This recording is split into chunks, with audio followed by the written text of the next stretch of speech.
Good afternoon. Welcome. If y'all could take your seats. Today is September 12th, and this is our 1 p.m. regular BOCC meeting. At this time, I am going to, we're going to have the invocation, and our Pledge of Allegiance is going to be done by a Corporal Carlos Cali. I'm going off of memory, so hold on. U.S. Marine Corps and his assistant Mambo.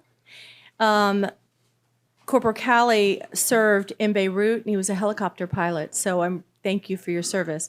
And if you would like to join us and you're able, please stand. I'll give the invocation, and then Corporal will come forward for the pledge.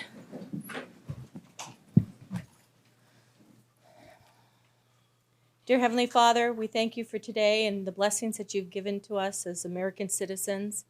We thank you for our health and all that you have given us and the responsibility today.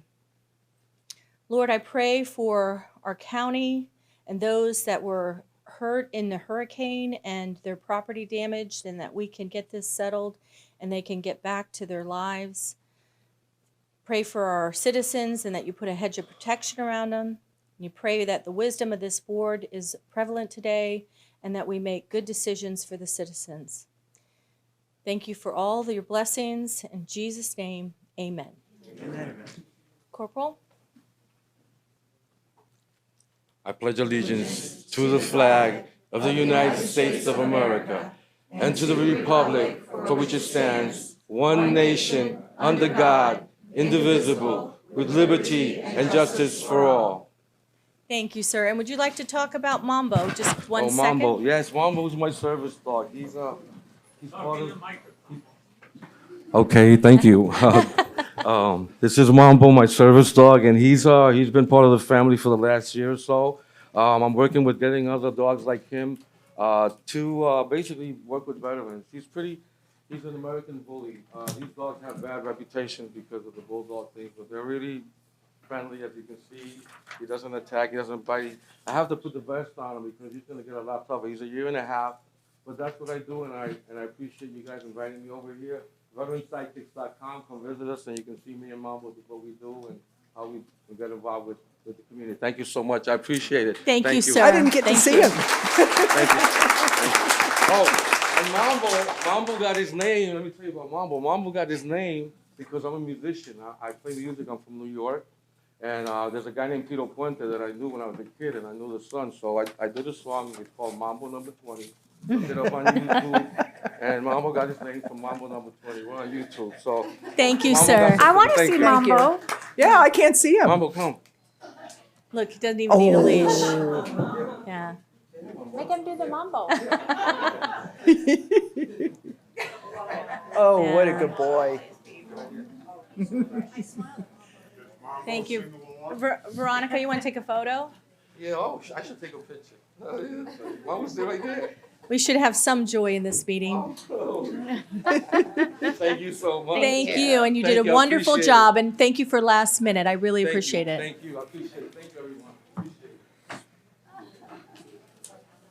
She didn't get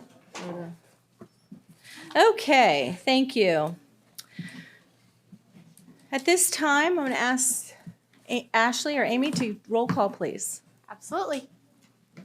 This is a regular meeting of the Citrus County Board of County Commissioners this 12th day of September 2023. In attendance are Chair Ruthie Schleybaugh, First Vice Chair Holly Davis, Second Vice Chair Rebecca Bays, Commissioners Jeff Kennard and Diana Finnegan, County Administrator Steve Howard, and County Attorney Denise A. Diamond Lynn. Thank you.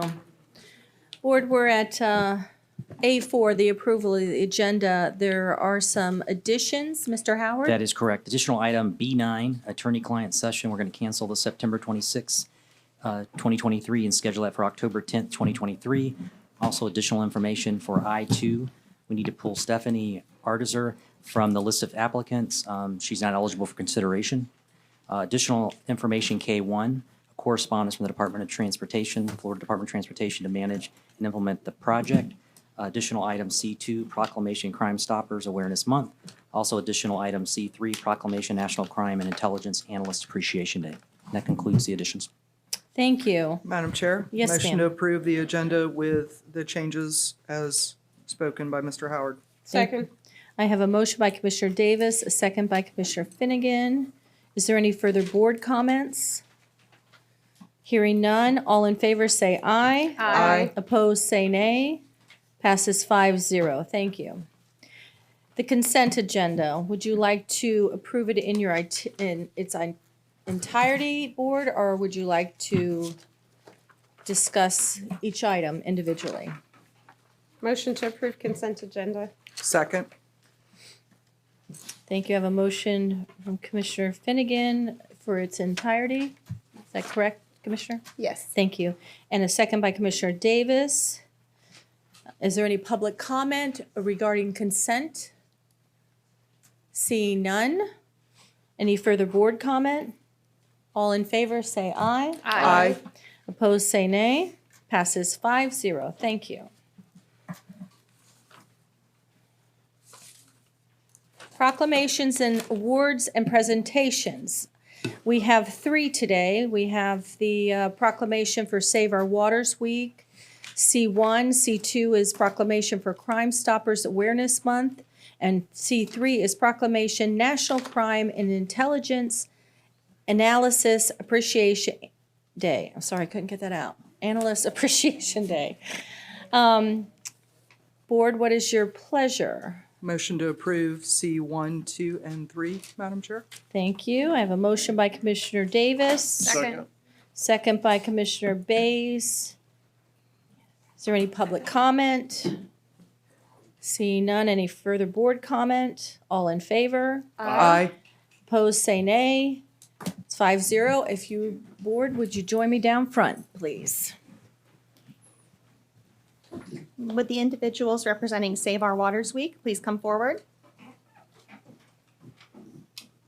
Whereas the citizens of Citrus County treasure the God-given water resources of our aquifers, springs, rivers, lakes, and coastal estuaries that are interconnected essential elements of our physical situation, which we share with wildlife and our beautiful, abundant plant life.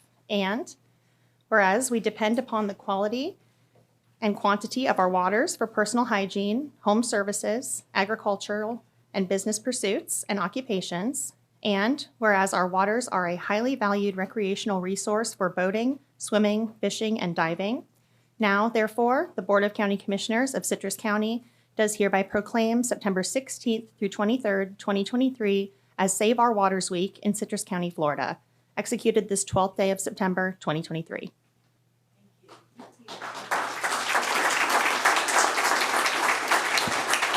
Thank you, Commissioners. Once again, we are very excited this is our 28th year, I stand corrected, partnering with the county for this wonderful program for the coastal cleanup that's happening this coming Saturday, the 16th.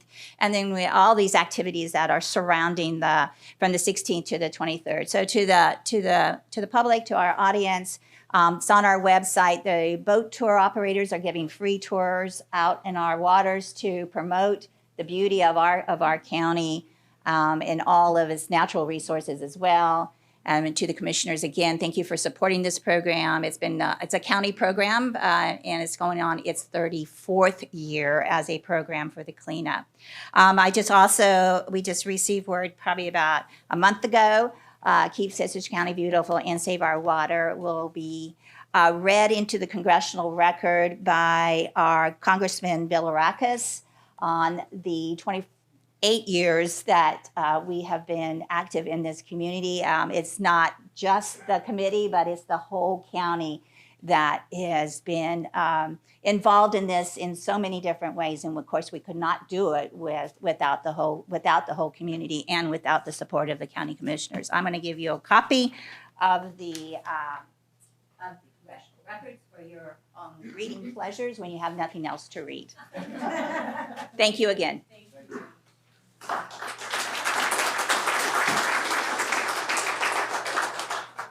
Would those individuals representing Crime Stoppers Awareness please come forward? Whereas the foundation of Crime Stoppers is the partnership between the community, law enforcement, partnering agencies, and the media. Crime Stoppers works to educate the public create awareness, and provide citizens the opportunity to report suspicious or criminal activity anonymously.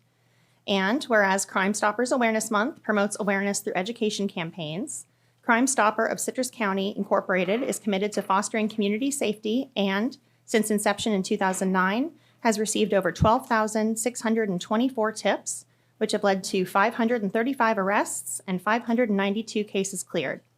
These tips have also aided in the recovery of over $151,795 in stolen property and $1.4 million in illicit drugs off our streets.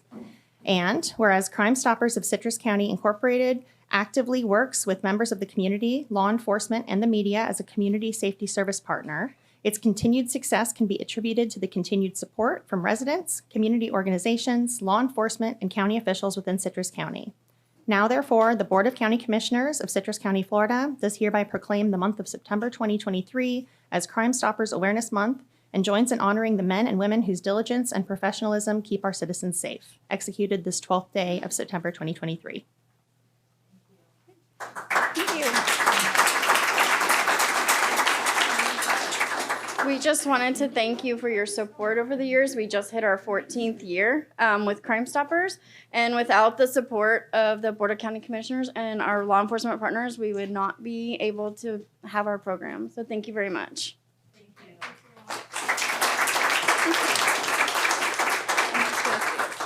And will those individuals representing National Crime and Intelligence Analyst Appreciation Day please come forward? Whereas intelligence analysts provide outstanding service and public safety on a daily basis to the citizens of the county, and whereas the intelligence analysts are commended for the many dedicated hours of service they perform in serving this community and for fulfilling their commitment to providing the highest and most efficient level of customer service, and whereas Citrus County wishes to recognize the intelligence analysts for their service, which is in keeping with the long and distinguished tradition of the intelligence analysis profession. Now, therefore, the Board of County Commissioners of Citrus County, Florida, does hereby proclaim September 20th, 2023 as National Crime and Intelligence Analysts Appreciation Day and joins in honoring the men and women whose diligence and professionalism keep our citizens safe. Executed this 12th day of September 2023.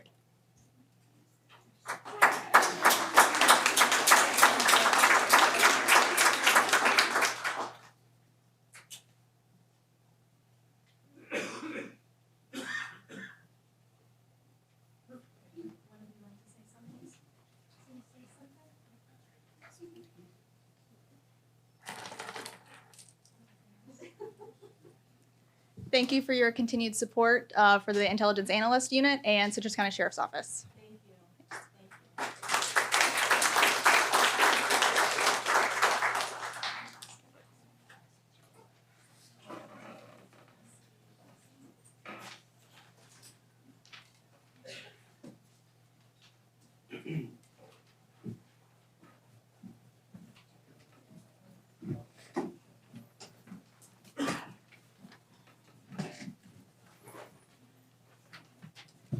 Thank you.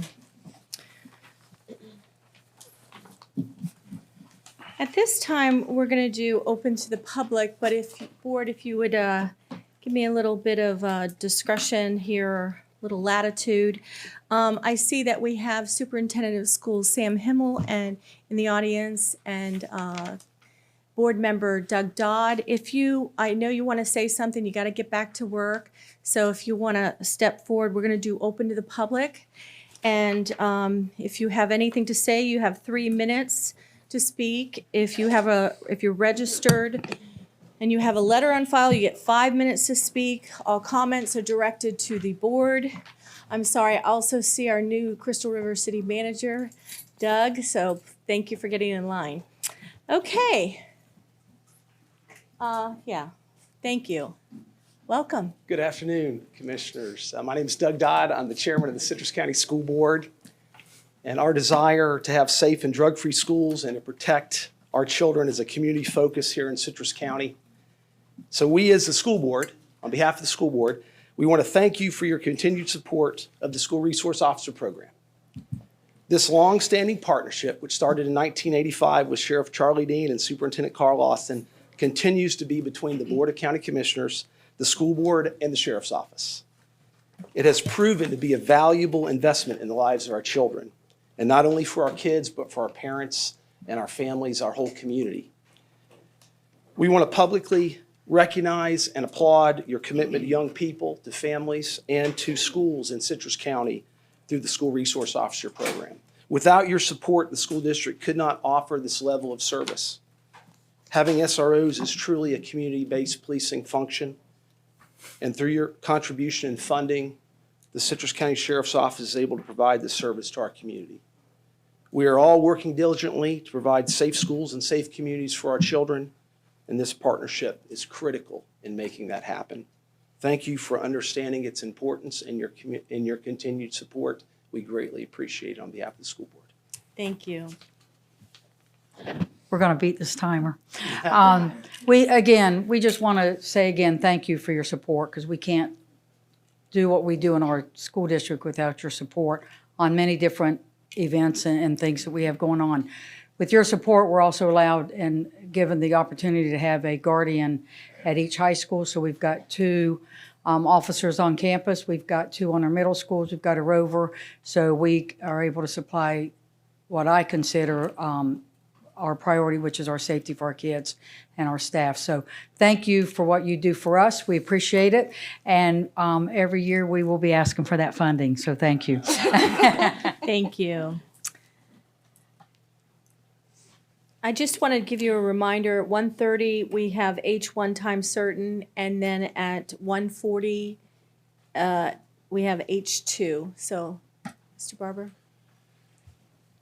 Good afternoon, Madam Chair, Commissioners. Thank you very much for the opportunity to speak this morning. I come with not my handout, but a thank you. The City of Crystal River is grateful for everything you guys have done. You've allowed us to, with the help of the county manager, a place for us to sit after we've been swamped with the water in City Hall. We've got substantial damage to City Hall. Your offer to let us use part of the Chamber of Commerce building as well as the tourist development area has been greatly utilized by my city staff. We are happy to have a home. You've done many other things like offering librarians to come and help. Steve was gracious enough to get a couple of those to help us with the public information line just so we get over the hump.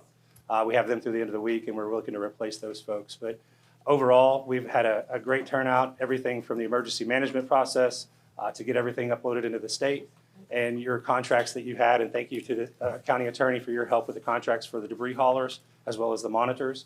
And it's just been a very successful trip for us here in the City of Crystal River. And if there's ever anything I can do to repay you guys, please don't hesitate to ask me. But I'm grateful, and I'll definitely yield back a lot of my time to you. But thank you very much for your support, ma'am, and for the county administrator. So thank you, guys. Doug, you have a citizen Crystal River resident right behind you that Ms. Paul, I don't know if you've met, but he needs to become your new best friend. I gave her my card with my cell phone number on it, so I'll definitely going to help her out. I know she's got family that has been swamped as well, so yeah, definitely help her you. out. Thank you very much for your time. Thank you, sir. Thank you, guys. Good afternoon. Good afternoon. Okay, my name is Paula Trainer. I'm here representing my daughter and son-in-law, Tara and Steve Connor, who reside in Crystal River. Their home had substantial flood damage from Hurricane Idalia.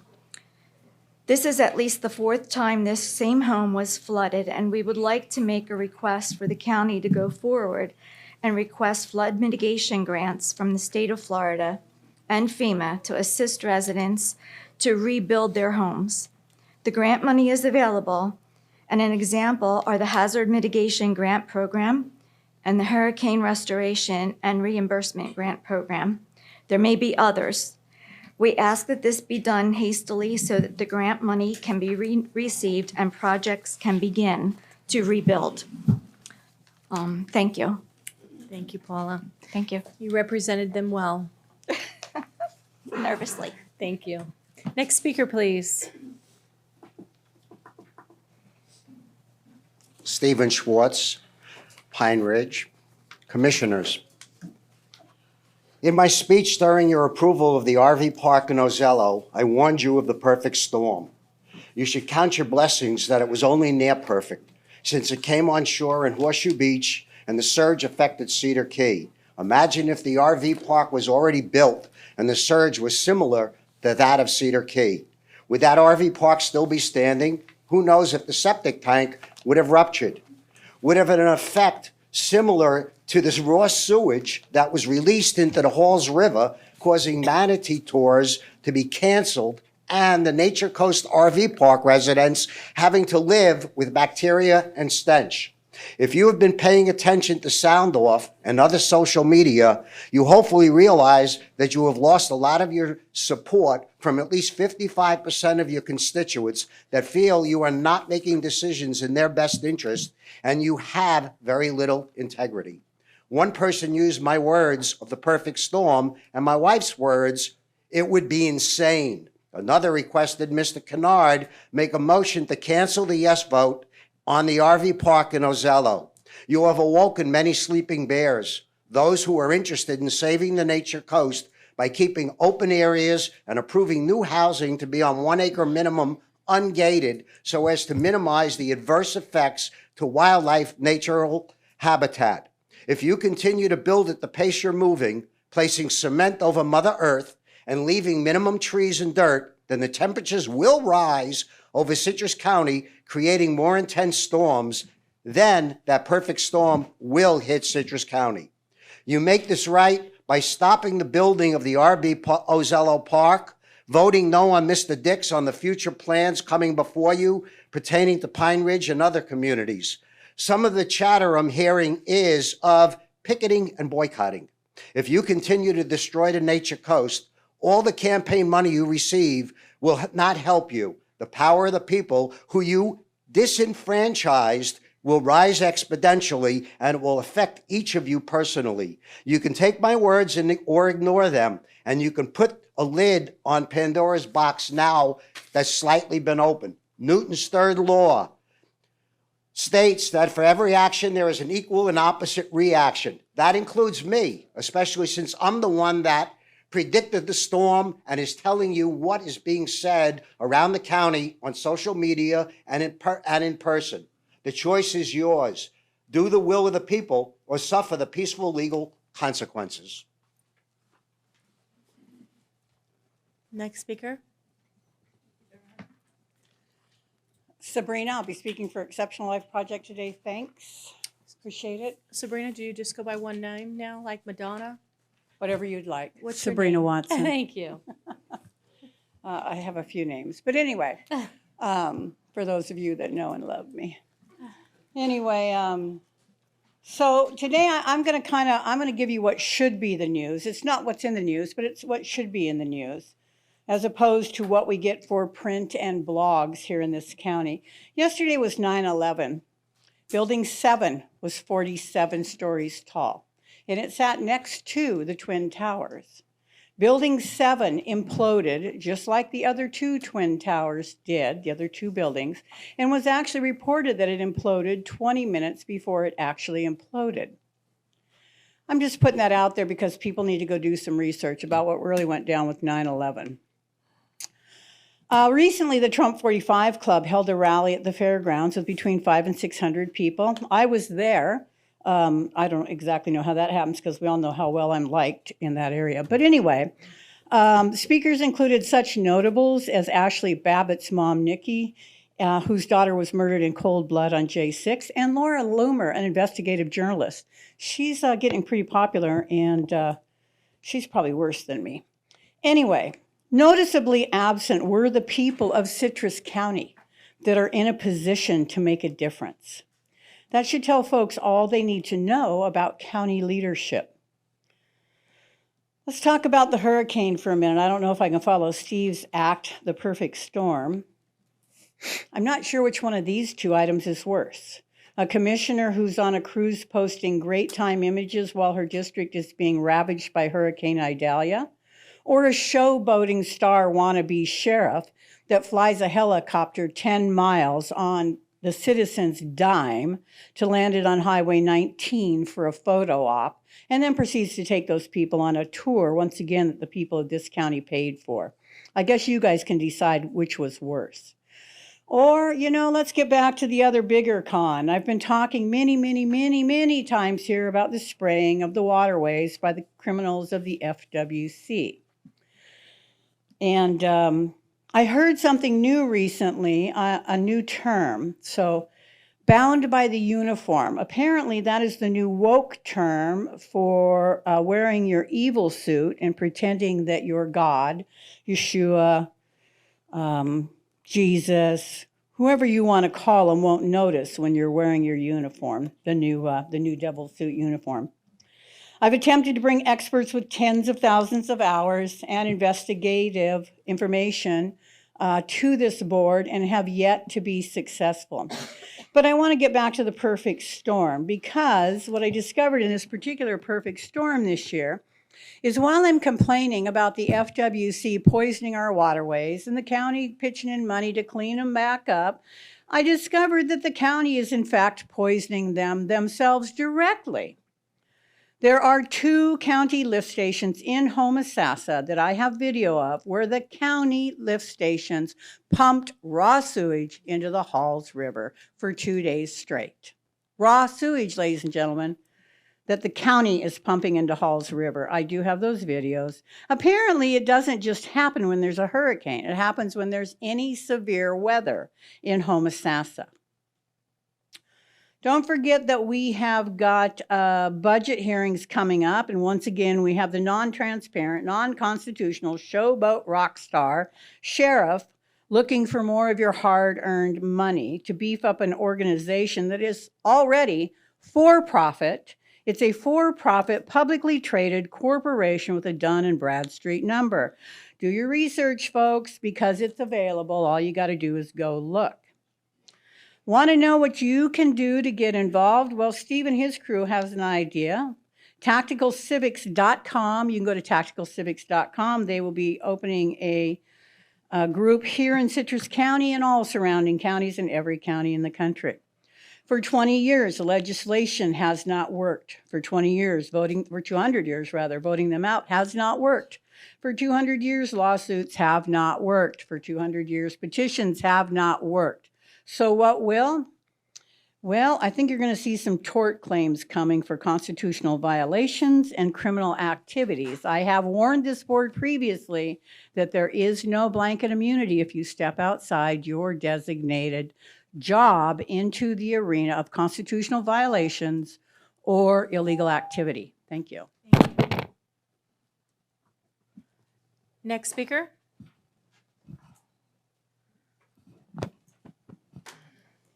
Good afternoon, Commissioners. I'm Dr. Carmen Kubitschek in Venice Village 4. I'm glad to see you, Ms. Commissioner Schlebach. I'm here to ask about previous meetings and promises that were made to Inverness Village 4. Our previous administrator, Randy Oliver, in one of the meetings assured us that if our roads got bad enough, that they would come out and they would grade it. We've had multiple rainstorms. We have ditches. We have a lot of dangerous areas, especially on Cunningham and on Crestwood. And I'm asking for someone to come out, look at it, and do something about it. I know SwiftMud doesn't want us touching the roads. I get that. But my understanding is that if they got bad enough, that something could be done by the county. So I'm asking you all to do that. Previous residents also have requested having signs put for speed limits. We have people that go down the roads way too fast, and we do have children living in our areas, as well as seniors that tend to walk in the middle of the street because we have no sidewalks. I also want to mention that my taxes, as some of the other residents, have doubled, and we have no pavements. And no roads. And I know that once, unfortunately, we do get the roads, that our taxes more than likely will go up again. So I'm asking Commissioner Davis if you can address some of this, maybe in the near future, maybe this afternoon, I don't know. But we do need to have something done with our roads. It's really bad. We've had the mail person on 2 separate occasions needed to have a tow truck come out and pull them out because it's gotten so bad.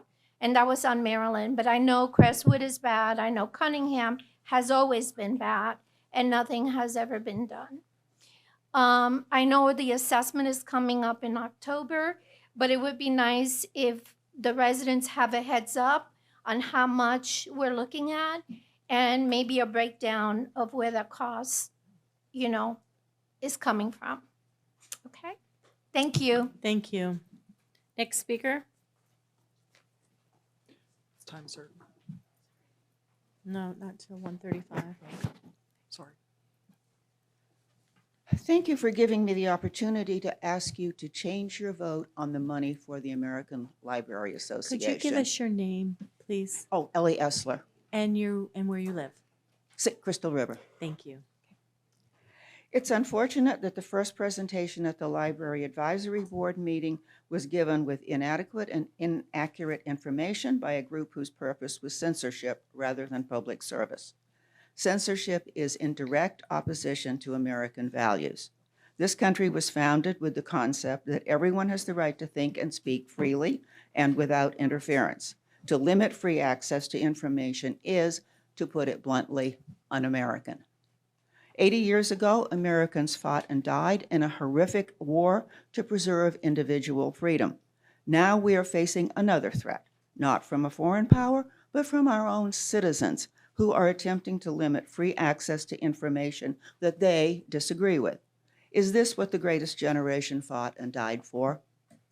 The American Library Association has existed for a century and a half and is respected worldwide for providing information and defending free speech and thought. The ALA first considered LGBTQ concerns in 1970, 50 plus years ago. This is not a new topic, so it can hardly be due to the influence of the current ALA president. As anyone who has led a committee or organization knows, the position of president or chair is primarily organizational and procedural. It does not include the power to make decisions for the entire organization. The ALA is an information organization. It does not force individual libraries systems to place specific works on their shelves, but it does give those systems the insight that they need to thoughtfully select those titles that are most appropriate to their communities. The ALA has 16,000 categories. This means that LGBTQ titles receive the same emphasis as horse and dog stories or biographies of American patriots, no more and no less. The Citrus County Library System is a public system that is for the use of everyone in the community and should serve a very wide range of needs. No one is required to read any material, but no one has the right to limit the choices available to others. Thank you for listening. Thank you. And okay, please stop the clapping. It's disruptive. The lady in the black shirt in line, I'm going to have you be the last one, and then we will come back to open the public. So just I think we can get through this in 12, 16 minutes. So very good. Next speaker, please. Yeah, we're going to do this together to make it faster. Thank you. My name is Bruce Feigert. I live at 9 Melissa Drive in Beverly Hills. Tim Cirola, 3 Clifford Drive, Beverly Hills. And we've got a house down at the end of the block, number 1 Melissa Drive, that's been empty for 5 years. Nobody maintains the property. They pay the taxes. There's been a running fine on the place since 2019. It amounts to $55,000 at this point, and nobody's going to pay that fine. Nobody maintains the property. In the meantime, the property just looks like crud, and I don't mind if you interrupt. Go ahead. I mean, there's animals in and out of this house. It's Okay. people throwing trash. I mean, it's not the best neighborhood there is in Citrus County, but come on. And we've called code enforcement. They will not do nothing to it. We've called your office, and we just keep getting this runaround. Okay. And there's several of us in the community that are concerned about it because it's not only an eyesore, but it's dangerous. You know, I mean, I got pictures of this house. If I'm you sorry, would like but to see them, if this was across the street from you guys' house, something would be done. This yeah, is crazy. and we can't get anything done. Thank you. And I guess that's, Anything else, Tim? No, I just want it done. Okay, I mean, well, we were hoping for the hurricane to do something. that Listen, didn't happen. We that's my didn't have district, that and I will perfect look a into it. storm. This is the first I've heard of it, so I'll take care of it. Appreciate Okay. it. Thank you. Eric's on his feet, by the way. And gentlemen, Bill and Bruce and Tim, see that gentleman, that tall, good-looking guy back there?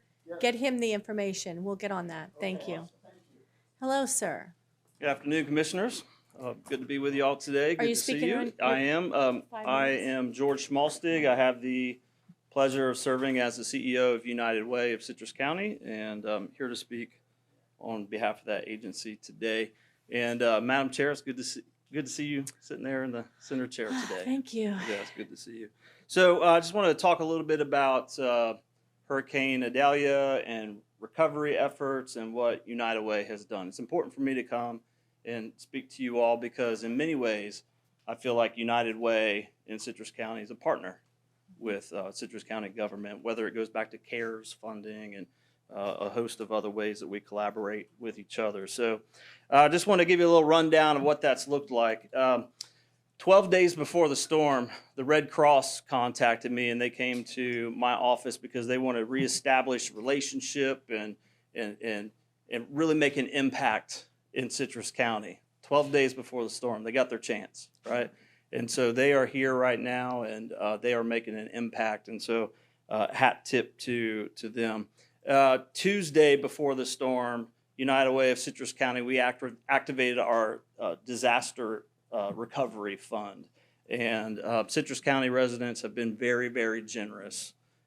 So that is, Madam Chair, you said earlier you'd like some good news today. There's some good news. Thank you. A lot of generosity out there. When it came to the self-service sandbagging sites, our team went down and assisted at those sites. And what a blessing to see people come expecting to fill sandbags on their own, to come down there and find a team of people helping out, and then those people staying and helping their neighbors. Just a beautiful, beautiful thing, watching the community come together. After the storm, we hosted an agency collaboration meeting online, a Zoom meeting. We had 33 representatives from different nonprofits in the community all coming together on a Friday to talk about, all right, what resources are out there? How do we collaborate? How do we work together to bring some recovery to Citrus County residents? We did that even a week after the storm as well. We were able, because we have relationships with nonprofits and we have relationships with folks in government, we were able to connect the Red Cross, the local folks, with decision makers in our county so that they could begin to get things done. We got word that Pelican Bay Apartments was hit really hard out there off of Fort Island Trail. And so we went out there, we assessed that situation, met with the property manager there to get an idea of how we could help. We even set up office hours out there one day, knowing that people wouldn't be able to get to us. We set up office hours in Ozello as well to meet with people out there to see how we could help. We have found ourselves over the last couple of weeks as case managers, right? We didn't think that we were going to have that happen, but that's exactly what has happened. We've got 45 people right now that United Way is sheltering in hotel rooms today. How many? 45. 45. 45. And and I'm so glad to see the shelter open. Hat tip to Mr. Howard and G. McGee and a host of other folks that helped really make that happen. I think this storm has brought a few issues to light that we'll really need to work on, right? So this has brought to light mental health issues for us as we case manage folks right now who are displaced, housing issues, the need for a shelter in this community when something like this happens. And I've got 1 minute left, so I want to just name a couple people that I think have been absolutely amazing throughout this county staff. I've already mentioned Mr. Howard. Appreciate your efforts. Veronica's done a great job. Lori Diesler Eric Head is lucky. Eric Head has some great staff, okay? Lori Diesler has been absolutely amazing. Michelle Alford, Housing Services, I could go on all day.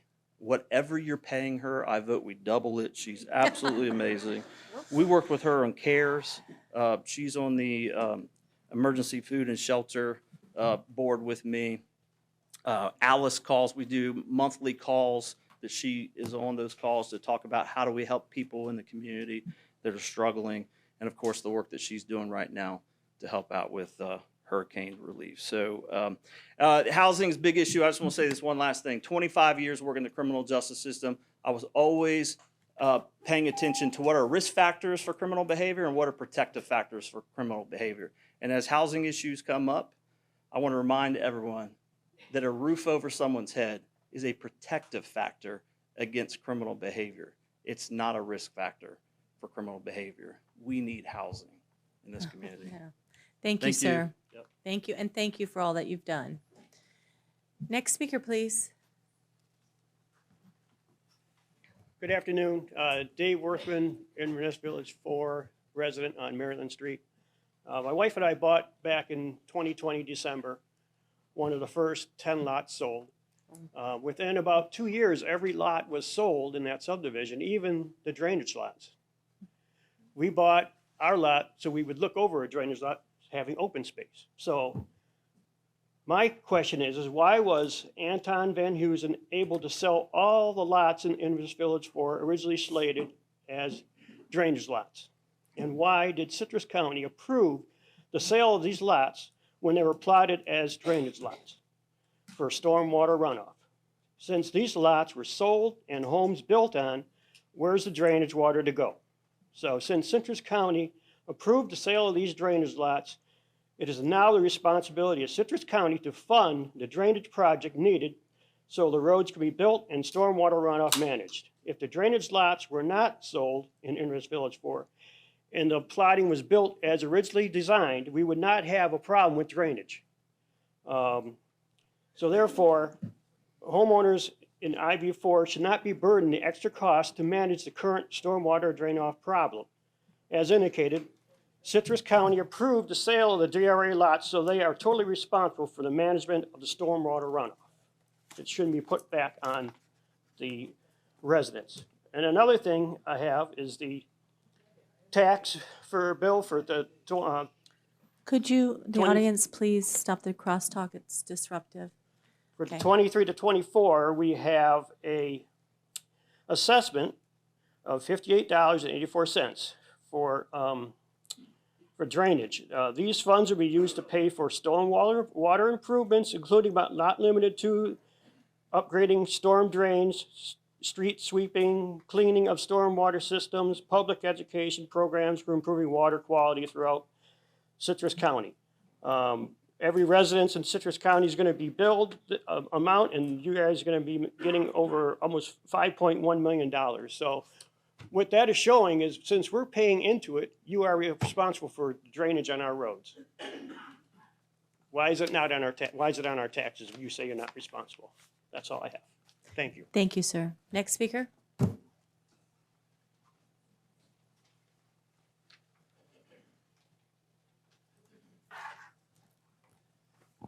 I want to begin by telling a little story, if Can that's you- okay. can you say- Neil, Brennan, and Hernando. Thank you. Okay. There was a man going for a walk. He came upon this other man in the middle of the street, and this man was yelling, and he was screaming, and he was waving his hands. And the first man said, "What are you doing?" And the guy said, "Well, I'm chasing away the elephants." And the first man said, "We don't have any elephants here." The guy looked at him and said, "Well, I'm doing a pretty good job, aren't I?" Guys, I think what we're doing here is chasing elephants, okay? We have a handful of people who take advantage of this public input part of our government meetings and attempt to fill us with fears until we find ourselves making unwise decisions based on nothing but half-truths and emotional accusations. Unfortunately, many have made this into a second career and have orchestrated many less than productive defamations of various library functions, mostly rooted in the hatred of homosexuals. Libraries all across the nation have been challenged by diverse viewpoints and often opposing opinions. The American Library Association offers professional assistance to help libraries work through this. It's a resource, not a doctrine. They don't tell their members what to do. They don't tell them what books to purchase and not to purchase. They don't dictate who their members can serve and not serve. They do not advocate political alliances or coalitions. And they certainly don't target children as candidates for every kind of sexual deviation they can dream up. Yet that's what they told us this week here in Citrus County when they were chasing those elephants. The ALA is the oldest, largest library association in the world and has been serving libraries for ours up to 150 years. And they have a current membership of over 50,000 libraries and individuals. Yet all of this seemed to be forgotten when they selected a lesbian as this year's president. And people who are afraid of lesbians set out to make us afraid of the elephants. We should always take precautions, of course, all right? But you have already given us those precautions. We have, number one, the leadership, all right? Adam Chang is superb. He is respected, he is trained, he's well qualified. We've got that. Number two, we have got the employees. Okay, we have 49 employees at our library. Line them up, guys. These are good people, all right? They love their community and they love their library. They are not grooming 8-year-olds to become homosexuals. And thirdly, we have those processes and policies in place that we revisited 2 years ago. And Eric we went through all of this to update them and make sure that they were up to date and could handle any of these situations. We have a fine library that strives to reflect all of the faces of your community. We have a library that you can be proud of, I promise. Thank you. Next speaker.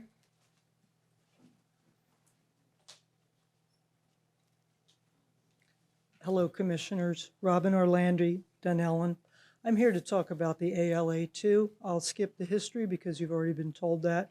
First, I did want to ask as a priority that although I sincerely hope that you will rethink your decision about the ALA funding, we've also read in the paper that there are people in the community willing to chip in and donate the money to provide that funding because ALA is a critical or professional organization for libraries throughout the United States. But the thing that I did want to say is if you choose not to revisit that decision, I would ask you to please reallocate the money that was included for ALA membership to another library function. Our Citrus County libraries are extraordinary institutions that are always full of people that do great work in the community, and libraries across the country face budgeting challenges. It's a death by 1,000 cuts, a little bit here, a little bit there. Less than $300, I'm sure the library could put that to good use for children's programming.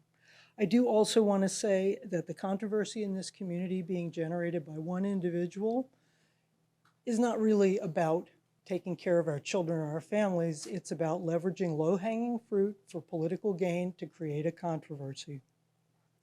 The ALA, in contrast, for years has worked with libraries to address real threats to our families in the community in terms of screen time and social media. In 1999, the American Institute of Pediatrics identified that as a crucial threat to childhood development, as well as internet access to all forms of unthinkable, unspeakable materials, emotional trauma, and we know every child, every family, despite the best efforts of parents, cell phones are omnipresent. Libraries have educated families for years about how do you manage this risk? What should you look for? This is what we offer: limited access, non-internet connected computers for children to use in the library, age-appropriate books, story times. There's never been a drag queen story time in Citrus County. Story times and things that help to educate children and families to know how to deal with the threats that are all around us. But the group headed by Mr. Labriola in this community isn't thinking about those big threats that are real threats. Instead, they're picking on our libraries and professional organizations. I would also submit to you that if I said to this committee, well, Mr. Kennard is a commissioner, Mr. Kennard is also a chiropractor, therefore this board is biased in favor of chiropractors, you'd laugh me out of this room. Well, that's what's being said about the ALA president. That appointment is a one-year term. There are 3 acting past president and president-elects in the ALA every year, governed by a board of 8 executive committees that answers to a council of 177 other professionals. The opinion of one brave person in speaking her truth to the world, so you know, yeah, this is what I'm about, but I'll talk to you about it. Thank you. That doesn't control what the ALA mission or policy is. Thank you all for listening, and every time I come to one of these meetings, I more and more respect the job that you all have to do. Thank It's not you. an easy one. Thank you. Next speaker, please. Hello. My name is Linda Flory, and I did submit yesterday a note about, yes, Ozello and the campground, the Sunshine RV campground, and I'd like to read it out loud. I just really would like you to reconsider if you could.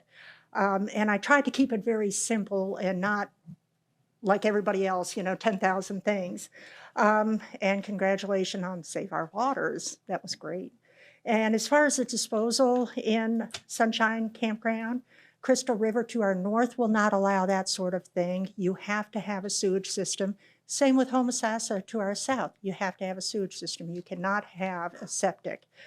The difference between RV Blackwater is it's much more toxic than a home septic, which is naturally breaks down, doesn't need chemicals, much safer for the environment. When I heard the commissioners saying, well, we have 1 as opposed to 4, those 4 that, if it was private residence, are much more planet friendly than the one great big one you have. And some of the chemicals that could go in there are formaldehyde, sulfuric acid, and other things I cannot pronounce. Adding RV wastewater to a home septic could actually cause that septic to fail. It is that nasty. Comparing 4 residential households with 4 occupants each in one day gives you 440 gallons of household waste per house. You multiply that by 4 and you've got, I've got it here. Okay, but anyway, the campground has 68 sides. You figure the same 440 gallons times 68 sites is going to give you 29,900 gallons of sewage a day, as opposed to the home, which is going to give you about 1,700 gallons, the 4 homes. So that is definitely putting a strain on the ecosystem. So you cannot compare apples with oranges in this. And another issue that had me really thinking is McGradsey said that if this did not pass, that she would probably have to sell. She has a balloon mortgage, we know that. And that really made me wonder, does she have the money to develop this property? She already has over $700,000 if she puts those tents at $60,000 each. The fees for engineering, development, and infrastructure are huge. Was she asked, is there a shadow figure with an option to buy if she rezones it and can flip it? And I guess that's me for today. Thank you. Thank you. Thank you. At this time, we're going to jump to H1, our time certain. We will come back to open to the public. Mr. Howard? Hi, Joanna. Joanna's going to come forward.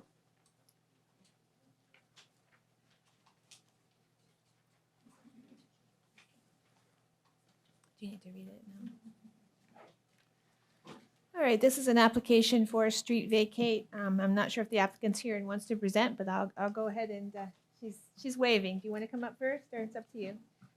Okay, let me handle it. All right, no worries. This is an application for to vacate a 20-foot platted alley lying between 2 sets of lots. And what you'll see here, this is Big Mo Point, really a rural area, and they own the 4 lots that surround this particular area. And I wanted to show you this picture. This is actually the alley. You would never know it's an alley. It's certainly not being used as an alley. So utility companies in the packet had no concerns about this particular application. Staff has recommended approval, environmental health has recommended approval. So we are recommending approval of vacating this 20-foot alley. That's it. Thank you. Ms. Gaffney? As I said, she is much better than I. Karen Gaffney on behalf of the applicant. It's a very simple problem. My folks just want to build a house. They don't want to build anything more than a house. So if you have any questions, I'm happy to answer them, but I feel like you've got a lot on your agenda, your plates, so to speak. So I'll answer questions, but I won't wax on and waste time. Thank you. That's unusual for. I know, lawyers get paid by the word. I wasn't going to Ask say that. You Miss see, Lynn. I paused on that being paid by the word. But I know, but we all knew what you meant. Okay, so thank you. Board, do you have any questions for Ms. Gaffney? No, ma'am. Okay, thank you. You're welcome. We're going to open up the public hearing portion of this application. So if anybody would like to come forward regarding this application, PV-23-000002. Would anyone like to speak in favor of this application? Going once, going twice. Would anyone like to speak against this application? Please step forward. Going once, going twice, sold. Okay.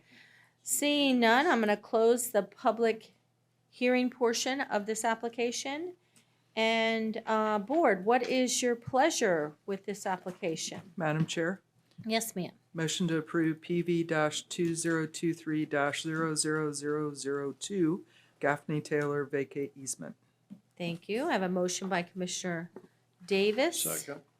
Second by Commissioner Kennard. We've already done the public portion, public comment portion. Is there any further board discussion? I can't see Commissioner Finian. Thank you. Thank you, Kennard. Okay.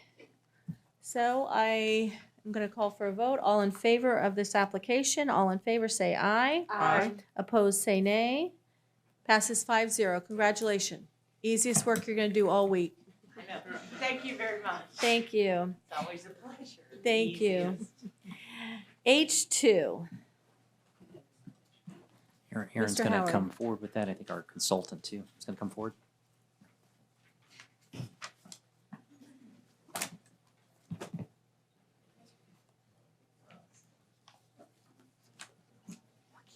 I can't even reach. Forget your blanket. It's upstairs, yes. You want Tell Doug, Doug to you go want get Doug to get it? I was going to ask for a heating pad. Hi, Aaron. Good afternoon, Chair and Commissioners. Aaron Doran, Management and Budget. I'm going to introduce Jake Glover. He's with PFM Financial Advisors. He is a county, they're the county's financial advisors. He's going to give a presentation regarding financing for utility special assessment projects.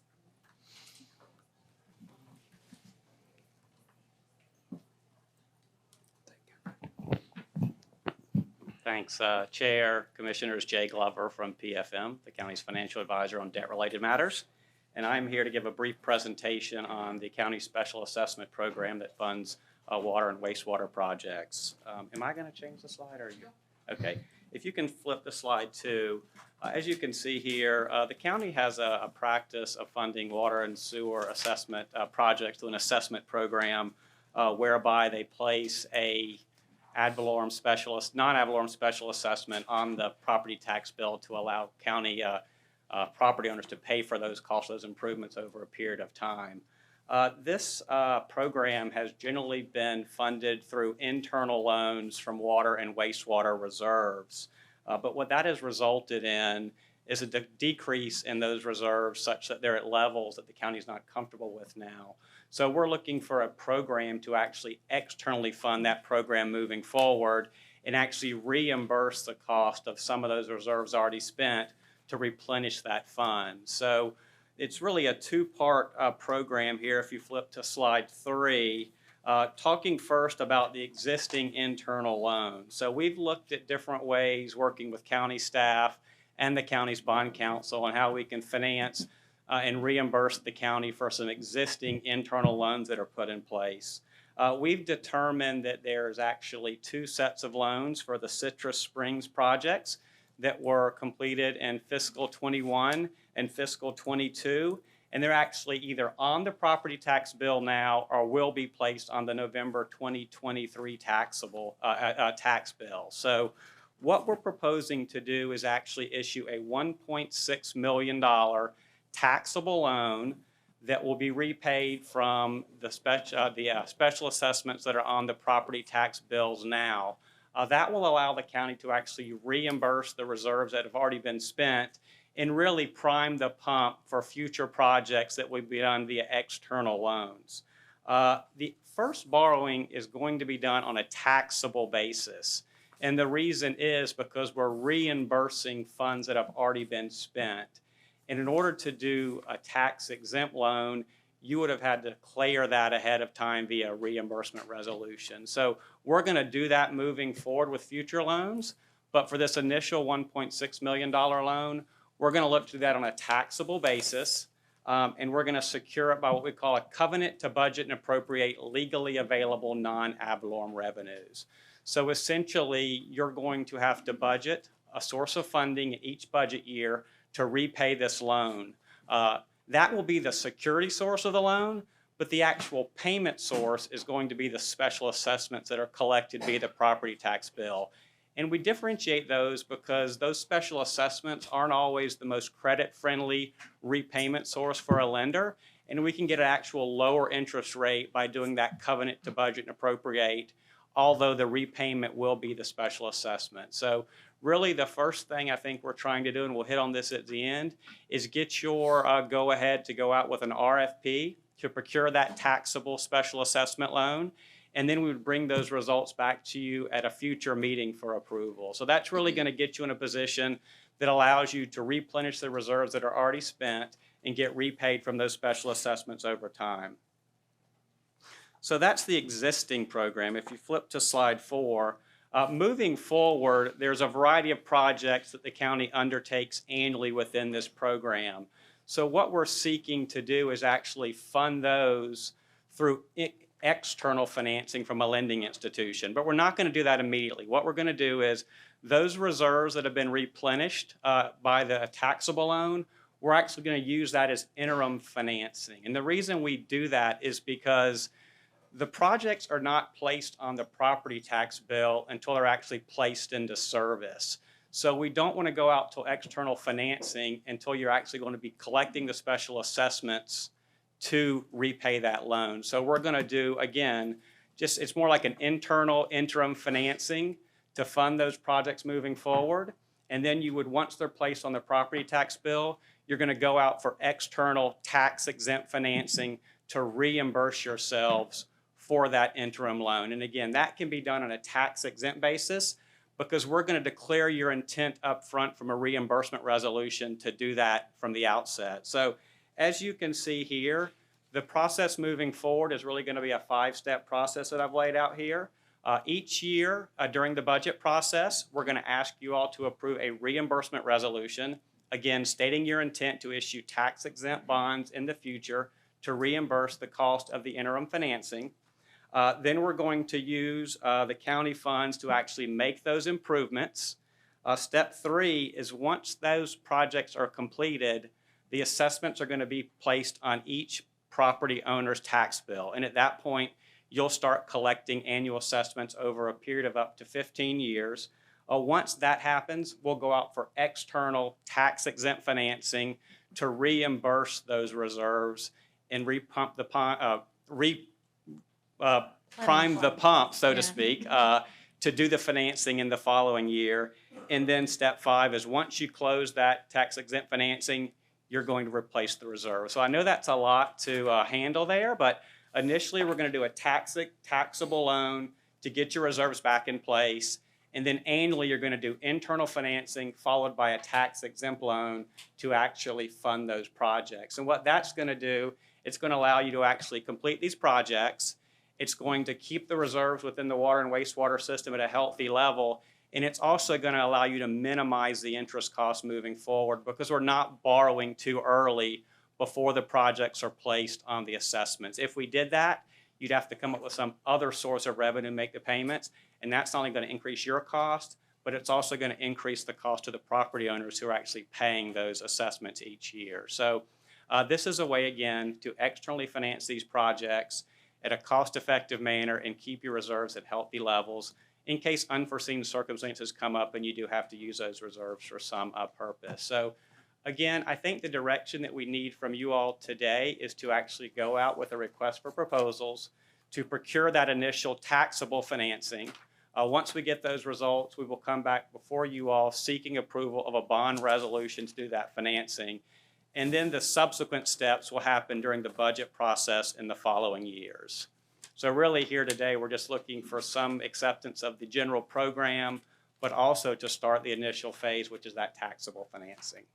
And with that, I'm happy to address any questions you all might have. Board, do you have any questions? Madam Chair. Commissioner Kennard. I guess I don't have an issue with the tax-free bonds being issued down the road. My question is, this initial taxable bonding, this is for projects that have already been completed, is my understanding. Those property owners have already been noticed about the cost of the assessment. So certainly those costs did not consider any bonding fees or any interest on this initial bond that would be accruing or paid. So where are those fees and interest going to be paid from? Who's covering that? Certainly we can't go back to the property owners and say we've decided to go a different direction with financing. Yeah, that's a great question. So actually, the interest on that internal loan was factored in upfront when you set the maximum assessment on an annual basis those property owners would be paid. And I think it was based on a 5.5% interest rate. So whether the loan is internal or external, you actually do include an interest component when setting your maximum annual assessment amount. So this will not affect the existing property owners in any form or fashion, as their assessment's just going to continue to be on their tax roll for the next 14 to 15 years. So that maximum assessment on those prior programs has already been set. It can't be increased, and we're actually just going to continue to assess them moving forward, just as if you did nothing and kept paying back that internal loan. So again, no additional cost to the current property owners. And then moving forward, obviously the same thing, except you'll have the external financing from day one. Madam Chair. Yes, sir. You still have the floor. And that 5.5% interest that was considered initially with the property owners financing their assessment, you believe that we could finance this initial taxable bond at that same 5.5% in today's market? Yeah, we're hopeful that we can come within that 5.5% interest rate. Obviously, if interest rates are above that, we'll have a discussion to be had, but that would obviously come back before you for consideration at that point. But yeah, I mean, I think given the covenant to budget and appropriate security, which is a strong security source for the loan, I think there's a likelihood that we can come in within that. And quite frankly, moving forward, once everybody is on a tax exempt basis, I think you'll be able to borrow at much less than 4.5%.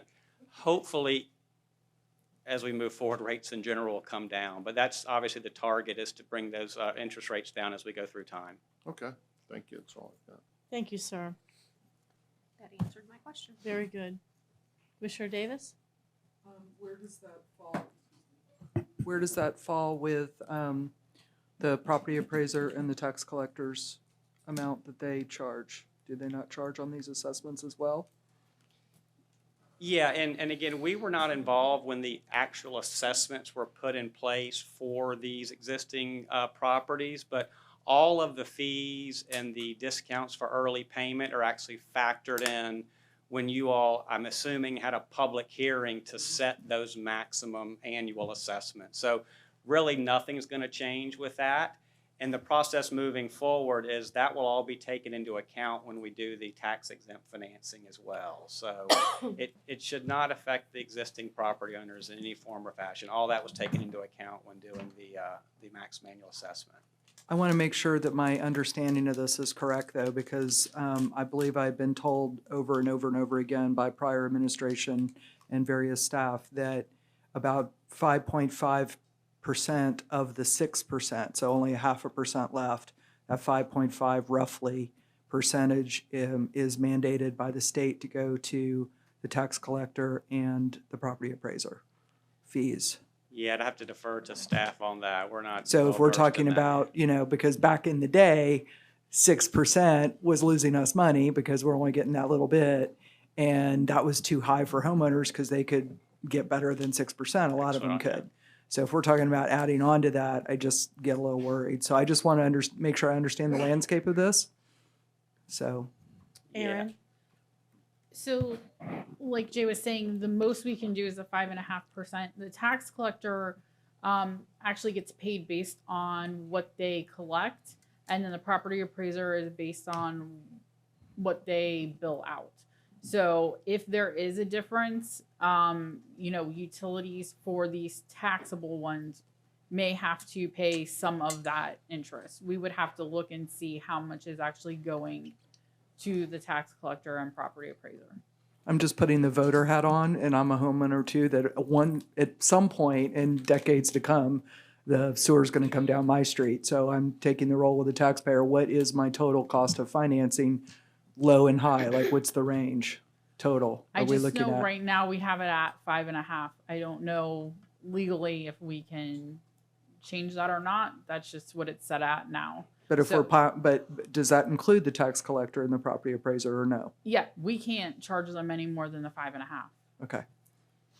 So going forward, I don't know if that will change, but hopefully if we do the tax exempt, it'll be an even lower interest rate. Mm-hmm. So, hopefully that'll. All right. I think make once it we better. get to a more normalized interest rate environment, I think you'll be well below that It'll be good. 5.5 tax exempt. I mean, we do these types of projects, and I'll say up until the last probably couple of years, these types of loans were getting done in the 3 to 3.5% range. So obviously, we've seen a lot of increase in interest rates, but hopefully over time. And one thing I should mention that the property owners can also take advantage of is these assessments can generally be prepaid at any time. So you can actually With no prepay penalty. up front Yeah. with no penalty, and then you forego any cost of the financing and interest cost over time. And then throughout the process, if it's a 15-year assessment, at year 5, you could prepay as well and forego the remaining 10 years worth of interest. So any type of loan that we will do will have to have that prepayment flexibility at par or no penalty. So that's another important element if people don't want to incur interest cost or the cost of the financing that you mentioned. They don't necessarily have to. That results in, obviously an upfront payment. All of us individually are groaning under increasing prices, but the government is also groaning under increasing prices. So I'm just trying to be careful here. Thank you. I'm done. Thank you. Commissioner Finnegan? Good? Thank you. I do have a comment. Commissioner Bays? I'm sorry, I can't let that one go. I'm an old dog. I bought my first house in 1980, and I thought I was a very lucky soul to get in at 13 and about 8% interest. So when you make the comment about interest rate environment coming down and it being normalizing and coming down, I think we're kind of at a normal interest rate environment currently. I think what we had experienced over the last few years was an abnormal interest rate environment. I don't look with what's going on at the federal government level. I don't think it's sustainable, and I don't see us reverting back to an artificially low interest rate environment. So if I was a betting woman, I'm going to say this is going to be a more normal rate at 5.5, and maybe even more so in the near future. So I would be careful having ourselves set up in a falsehood of thinking that interest rates are going to revert to Yeah. a low, anytime soon. By no means am I guaranteeing where future interest rates would be. I tell people if I knew that, I would probably be out on a boat somewhere around here on a lake or something. But yeah, you know, any financing that the county does is going to come back before you for further consideration. So whether that's the taxable one we're looking guidance on now, or future tax exempt loans, that will come back before you for approval. And obviously, when we do that, we'll actually know what the interest rates are. We go through a competitive process, soliciting proposals from multiple banks. So we're definitely going to do what we can to drive the cost down. And I hope for everybody's sake that interest rates are a little bit lower in the future, but obviously no guarantees with that. And whenever you set the assessments up front, we generally do that at 5.5% because in one world, that provided the cushion that you needed for unforeseen circumstances. At this point, we're kind of, that's the reality. But, you know, we'll have to revisit that each time we do one of these projects. Commissioner Kennard. Yeah, I'm ready to make a motion that we approve sending out the RFP. Well, we don't need a vote, but we do need a consensus. Okay, So what is your feelings? right there. I would support it. In support. Commissioner Bay? Support. Commissioner Frigate? Support. Support. I wasn't going to show my age, but I was glad she did it. Because when I hear my children talking about the interest rate, I'm like, oh, God. Well, I've been doing this for 22 years myself, and it's been in a declining interest rate environment for those full 22 years. And we said for a long time, rates cannot go any lower. And then, you know, up until about 2 years ago, you know, we did some of these loans under 2%. When I was saying 3 to 3.5, I was actually much higher than we've seen the last few years. But yeah, so again, we hope for the best moving forward, and we'll do our best to drive those rates down as low as possible. Well, and thank you for your presentation. Staff has the consensus of the board, so thank you. Thank you. Okay, so we're going to go back to open to the public. If you would like to speak, again, please state your name and where you live. You have 3 minutes to speak. Please fill out a green card and direct all your comments to the chair. Thank you.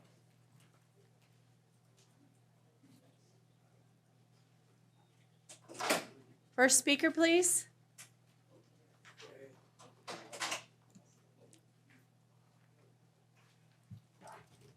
Thank you. I was trying to let the ladies go first because that's how my mother taught me. Good job. My name is Thomas Lang. I'm from Lecanto, and my ordeal started back in February of 22 after I purchased a house. And I moved in, and my neighbors were a constant problem to me. They would take trash in or building materials in from other jobs that they would bring in, and people would dump it in their backyard, and then they would burn it at night. And I would get up in the morning not knowing what was going on because my bedroom's on the opposite end. And I would get my coffee, I'd go outside, and I'd have to sweep ash off of the lawn furniture before I sat down to drink my coffee. Apparently, the owner of this property died. She had 2 sons by 2 separate husbands. And from what the sheriffs told me, they've been in and out of jail ever since they were kids. And they go in and out like it's a revolving door. There is no electricity at the place, so there's no running water. Both of the brothers ended up in jail for some reason, and apparently squatters moved in. So we've got a motorhome there that has been there, I believe now over a year. And I understand that the Citrus County has an ordinance that you're not supposed to live in it for over 2 weeks at a time. Well, I find that very, very strange because nobody ever leaves. And this is and the majority of the problems are due to these people in this motorhome. I have called 911 on them, people screaming at night, all hours of day and night, men and women, and you can't see what's going on because there's no lights there. I try and ignore a lot of what's going on there, but there's, I believe, constant drug traffic there. Cars come in and they sweep around, and if they come in and they turn counterclockwise, it lights. Have I been 3 minutes? Holy mackerel. Well, I think we hear you, Mr. Lang, and you have spoken to the sheriff, and if you could get with Eric and the fire chief, they'll meet in the lobby and we'll get some more information from you, but we're Sure. definitely here to help. For Eric, we've spoke and there was code enforcement. Yeah. There was like 5 or 6 of you that I went out one day that were all coming to me. So Eric, there should be open violations. oh, for there's this building. there's all kinds of stuff. They got files on them. They're trying to get them out, but there's no teeth to your laws.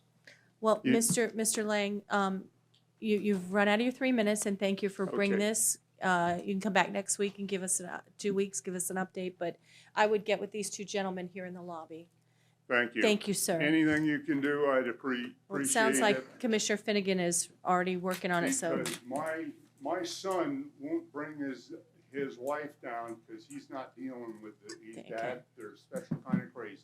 Yep, I can't fix crazy, that's for sure. Next speaker, please. My name is Janet Barrick. I'm a resident of Citrus Springs. I'm the past president for Citrus Springs Civic Association. Don't usually bring personal things to the board.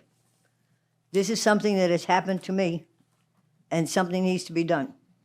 On September the 5th, 2023, I received an order of trespass for the property of 1570 West Citrus Springs Boulevard. The trespass stated I was not authorized, permitted, or invited to enter or remain on the property. The property owner, as stated on the trespass, said Citrus Springs Civic Association owned that property. Anybody know? That's the Citrus Springs Community Center. I think you own that property. So I called the Citrus County Parks and Recs and asked to speak to Marty Ball, the person who sets the rental schedule for the building. She notified me that Francine Nobles, the department head, had a copy of the notice and would be contacting Citrus County Legal Department and would call me back with an answer. I asked, when did the Citrus County give the building or sell the building to the Civic Association? She said Citrus County owns the building, and she had received a copy of the notice. She notified me, that's Francine Noble, that she would definitely get with the legal and get back with me. Well, on September 6th, she got back with me. Francine returned with the information that the Citrus County Legal stated that the notice was not valid. Because on the notice, and I gave you a copy of the notice because I wanted you to see, number 1, my middle initial is not J. Never has been. Number 2, it says the property located, and I highlighted it. This property is owned by Citrus Springs Civic Association. I was president. We didn't own it. We rent 137 square feet per year for office space. We get use of the building. If it is not rented out, it is a county building, and the county makes money on it. And now I got to hurry, so I'm going to go to the back page of my presentation. I got escorted out by the police officer on Sunday because I went to bingo, because this order had not been told from the legal department to the sheriffs. So the sheriff sent somebody to escort me and my 2 friends out. You also need to know that they have a dog that has a jacket on it, like the gentleman had here, and it was roaming the building all throughout the banquet hall into the kitchen. The kitchen staff was petting it. This is a staff that, turns around and cooks food for people that came to bingo. That's a health violation. I asked the gentleman today as he left, what are the regulations about how far your service animal is supposed to be? Right next to him at all times, unless where he had him unchained here, and then he chained him right back up. And that was what I needed to say. Thank you, Janet. Thank you. We will address this after the public has spoken. Welcome. My name is Luann Bragdon. I'm also a resident of Citrus Springs. I was a former vice president of CSCA. I resigned due to the caucus at a membership meeting that we were giving, and these adults thought they could do a better job than us. On August the 17th, I received an order of trespassing from the property of 1570 West Citrus Springs Boulevard, Citrus Springs. I stated I was not authorized, permitted, or invited to remain on the property belongs to the association. Any violations of the notice will result in a referral to the Citrus County Sheriff's Office for criminal prosecution. These buildings are public. Anybody in the public can go to. We called the Parks and Recreation and spoke with Marty Ball. She put us on the phone with Francine Nobles, the department head. She stated she received a notice and she would check the legal department and get back with us. When Frances returned our call, both Janet and I, with the information from the Citrus County Legal, she stated the notice was not valid. She stated that the contract CSCA and let them know that the order was not valid. On Sunday, September the 10th, I was escorted out of the Citrus Springs Civic Association bingo game, which is also a public game, along with our two friends by a Citrus County Sheriff's deputy. One of our friends had not even been given a notice of trespassing. She was just sitting with us. Bingo is held at the Citrus County Community Center. We were told we was trespassing. We were not. I have received a trespassing order from the attorney of the CSCA on Thursday stated I had disrupted at a board meeting. I have not attended a board meeting since I resigned in September of 2022. This information given to the attorney is incorrect. I told the attorney had filed the trespassing with Citrus County Sheriff's Office, who never looked into the matter, but just issued the order. The trespass order stated that the Citrus Springs Civic Association owns the Citrus County Community Center. It does not. The county owns a building. The CSCA just renting 137 square foot of an office space and was permitted to use the banquet hall as it has been rented. The order is also signed by a Secretary of Association who is not authorized to sign the legal document. I enjoy playing bingo and wanted to go with my friends. This was a total embarrassment to me and in front of the other players who I know me since I helped Janet run the bingo hall. I would have been nice if the Citrus County legal person who France has talked to had also notified the sheriff the trespassing was over. Thank you, Luann. Next speaker, please.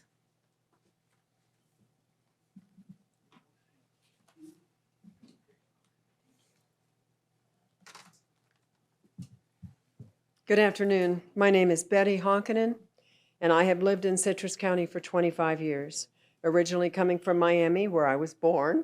I'm a native Floridian. My husband and I moved up here after he retired from Miami-Dade Police Department after serving 25 years. We also happen to be very proud Democrats, but we support a lot of you girls up there, and we appreciate what you do. And we've been active in politics basically since the Obama administration. I've watched the politicization of our wonderful library system here in Citrus County over the last few years with great concern. I've also attended many of these BOCC meetings where the libraries were discussed, as well as the library meetings themselves. I remain concerned over the fact that one person, a transplant from Miami, has made it his life's work bad-mouthing the library system and proselytizing about how they should only cater to the interests of Christian conservatives and forget about everyone else. If a certain group feels that their religious beliefs require them to not read certain books, that's fine with me. Remove those books, but to remove those books or displays from our library so that no one can read them amounts to pushing your beliefs on others who may not support those same beliefs or share them. This one individual continues to advance his lobbying career on the backs of our wonderful library system, the great people who work there, and not to mention, of course, I'd be remiss if I didn't mention the Friends of the Library, who are volunteers and who have contributed over $1 million to the library system since its inception, allowing the county to save money on its budget. You are a board who decides policy. Otherwise, we continue to come back here and with the same complaints and same arguments over and over again. Is the Board of County Commissioners ready to set policy that all vendors that this board does business with needs to identify their decision makers, social beliefs, and anything else that you want to know about that person? That if their voting members support, encourage, amplify any policy that goes against any policy that you develop, or then you can cut your ties with that the business transaction. I'd like to hear a list of accepted political beliefs that the Board of County Commission will accept. If the board's not prepared to do that, I would advise allowing the membership to stay, look into the cameras, and tell the ALA that you don't support their choice because of the president. I leave you with the hope that our county commissions will uphold the library system. After all, we're still a democracy. Thank you. Thank you.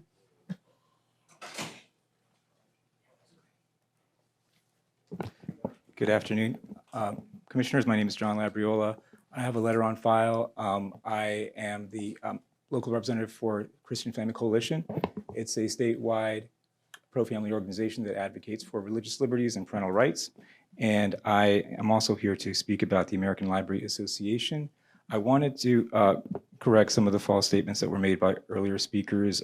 Someone said that this was, the decision to cut ties with the ALA is a vote for censorship. Nothing could be further from the truth. In fact, it's the exact opposite. Senator Marco Rubio has actually called for an investigation, a federal investigation into the American Library Association and its activities because of their efforts to try to censor Christian publishers. Specifically, they gave advice to librarians across the country on how to keep Kirk Cameron and his Brave Books presentations, family-friendly presentations outside of their libraries. Another thing that was mentioned was we fought a war. We fought a war for this. No, we actually, I believe, as Commissioner Kennard was very accurately quoted in the newspaper, we had a long Cold War against communism, which are the exact principles that this current president of the American Library Association proudly has declared that she represents. She's declared herself a proud Marxist. And it's not just one person. Her election, she was elected by that board because she represents their values. It's, you know, it's not just a one-person thing. She was very clear about her values. She's written numerous papers and theses on queering of the libraries. It is her main focus. When she got in there, and even before, that association has been working very hard to promote LGBT material, specifically making them available to kids, giving librarians across the country advice on how you can sneak in material into the kids section that is LGBT explicit. And there's an entire page dedicated to how librarians can put on a drag queen story hour in their libraries. It's not just one out of 1,000 things, given the same emphasis, I think somebody said, as horse and dog stories. Not at all. Take a look at their website. They put a huge emphasis on the LGBT explicit materials and presentations. The other thing, somebody said that this was, the Chronicle falsely reported that this was not on the Citrus County Advisory Board, Library Advisory Board's agenda. It was. The entire budget was on the agenda. It was their budget review meeting, and that budget was available online for anybody to review, as was their agenda, which was properly noticed. Anybody could have seen it. It was totally public, open process, and I even sent out a mass email, inviting people to come to that meeting. There was nothing sneaky about it. I think that word was used. And people came because they were aware of the issue that was issues that were on the table, and they spoke. And there were a couple of people from the other side that spoke as well. So it was clearly noticed, and everybody knew what was happening there.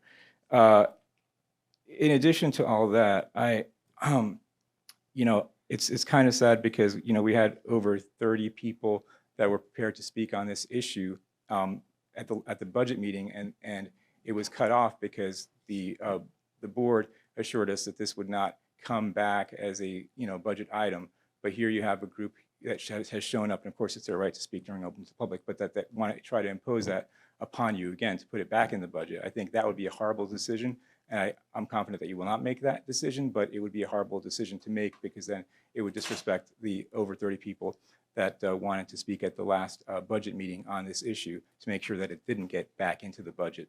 So I would definitely encourage you to all stick to your guns. The several commissioners that spoke to the media about why we should not be funding the ALA, and this is not just one individual. Communities across America have cut ties to the ALA because not just of their Marxist lesbian president, but because of the agenda that they push. It's not about personal choices of this individual. It's about the kind of agenda that she's pushing upon libraries, and you know, really violating not only parental rights to not have to be exposed, having their children exposed to that, but also actually trying to censor voices that want to bring positive, pro-family, family-friendly messages to the library. So again, thank you for you know, all your support for removing this item from the budget, and appreciate all the comments that those commissioners made to the media and myself about pulling out of the ALA. It's the right decision. Please stick to that decision. Thank you. Next speaker. Next speaker. Good afternoon. My name is Janice Murphy. I'm a resident of Inverness, and I agree with John's comments. I would like to preface my comments by saying that I am not opposed to gays and lesbians and LGBTQ+. I actually am a retired pastor of a non-Christian church that we welcome them and advertise for them. However, I don't want children being exposed to this any more than I want to see children exposed to heterosexual explicit material. I think it's totally wrong. And the people, I mean, I've seen in the newspaper how people are calling all of us that are opposed to this a hate group. They call us Nazis. This is not a group at all. It's just a bunch of people that have gotten together and have been in contact with each other and stating our position. I don't think children should be reading this kind of stuff. And the president of the association had actually said, and if you read their words, she said she thought that it was a refuge for children having sexually explicit material, because when she was 14 years old, she read about a fantastic, how did she put it, a fantastic queer experience in a field, and it was a refuge for her. Well, that's fine and dandy, but do we really want that here? You know, I don't know. I think she was from California. I don't remember where she's from, but California has 40-some genders that they, it's true, there are 40-some genders that they acknowledge. I mean, I don't know where they get that from, but that's the case. So, you know, this is a hate group. The people that are coming up here and calling us names and writing about us in the newspaper like we hate people, obviously I don't hate people. I don't care what you do behind closed doors. I don't care who you do it with, but don't expose the kids. Thank you. Thank you. I think she was from Kansas.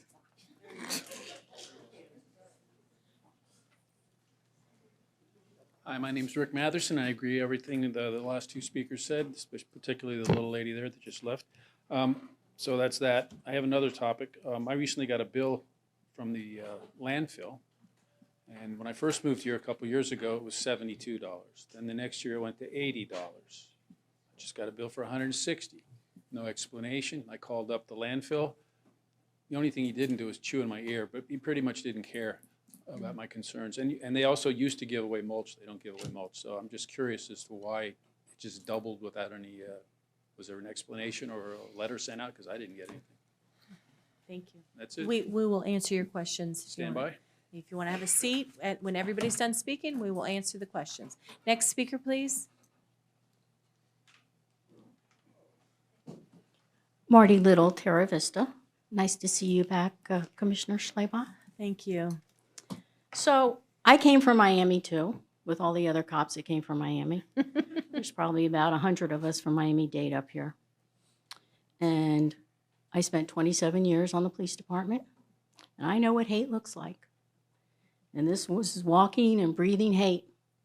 And they just inched their way in, and they come to our little counties and our little cities to stir up hate and fear and misinformation. And everybody's running around, the children, the children. Well, then keep your children with you and be a parent. And if you don't want them to read a book, fine, don't read that book. But that should not deny me from reading a book. Just like I don't want to deny them from reading their books. It's all fine. So we have this man that failed in South Florida coming down to our little county to pick on our commissioners, to go to every commission and school board meeting within a 50-mile radius. He was there last night at some school talking about litter boxes. When are we going to stop it? Because you can't meet them in the middle. They don't want that. It's their way or no one's way. So let me be clear, this is definitely about hate. And we need to stop these people from coming into our county and doing this. This isn't our people. These are people from coming in. And libraries should be the nicest places in the world, and they were, because we all grew up liking our librarians and liking our libraries. And if you had told me 20 years ago that our libraries would be in the middle of this, I would have said, no way. Okay? But everybody in the community should be part of going to the library. And that's what the librarians like. And our people from the library are the nicest people I have ever met. And I see them all over town, and I love talking to them and engaging with them. And those couple women that came up here and talked so elegantly, I guarantee you a lot of them were librarians. And it showed how well spoken they were. I wish I could do that. They're essential. They provide access to our historical researches. They keep the public informed with facts rather than information. And, coming up here and saying misinformation over and over again does not make it true. And that's exactly what they do. Over and over. Lesbians, groomers, Marxists, communists, all those little words. They don't even know what half of them are. Okay, I'm a lesbian. I spent 15 years working with children in Miami-Dade Police Department at the Police Athletic League. There was no grooming back then. No one accused you of anything. So please don't let these people constantly come in and tell us what to do. Thank you. Next speaker, Commissioner. Got it. Oh, you beat me to it. Hello. Hi, welcome. I'm Linda Voronich, been a resident here 5.5 years. I started a national organization for women chapter here. And part of our reason for being is equal rights for all, no discrimination against persons of different sexual identities, economic equity, and most of all, education for expanding on our right to access information that is available. Andrew Carnegie be turning in his grave to know that this is what his wonderful altruistic donations have amounted to. How many did he build? Too many to count in the... But it's so wrong for a line item to receive essentially a black mark just because of, again, a very few set of individuals with a clear agenda. Yeah, it's nationwide, and that's what makes it scary. So is defamation against Jewish people, a nationwide hate crime that is growing beyond belief. So I urge you to accept my friend Rita Fox's offer of $250. My donation is in there, along with many other folks, and just revisit this in as legal a way as you can. And as the famous saying goes, election time, let the people decide, but don't let a minority with a white Christian nationalist vein to anyway. I think it's wrong for the tail to be wagging the dog. And I love my library too. Lansing, Michigan, still there. Thank you very much. Thank you. Next speaker.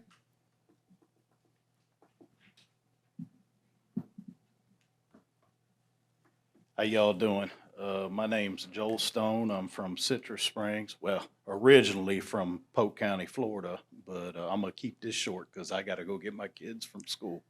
I heard a lot of folks say a lot of stuff about hate and, oh, they're mad because the lady's a lesbian, and that's just hogwash.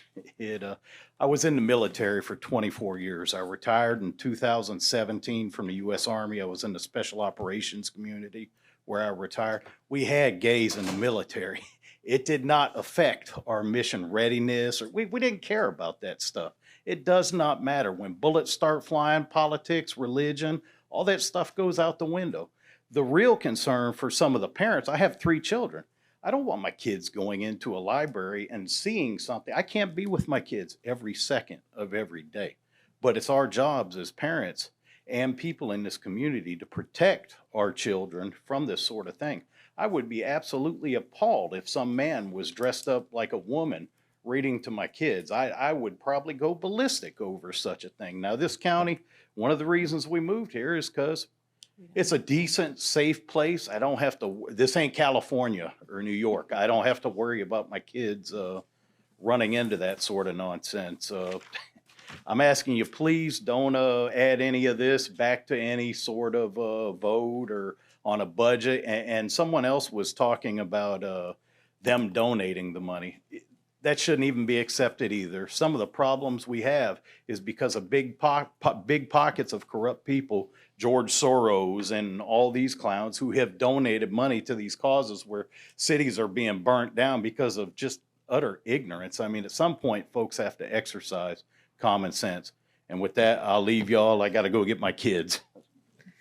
Thank you, sir, and thank you for removing your hat. Your mother raised you right. Do you have a green? I get my butt whooped. Yeah. Do you have a green card for the clerk? Did you fill out a green card? I do not. Please fill it out. Thank you, sir. Next speaker.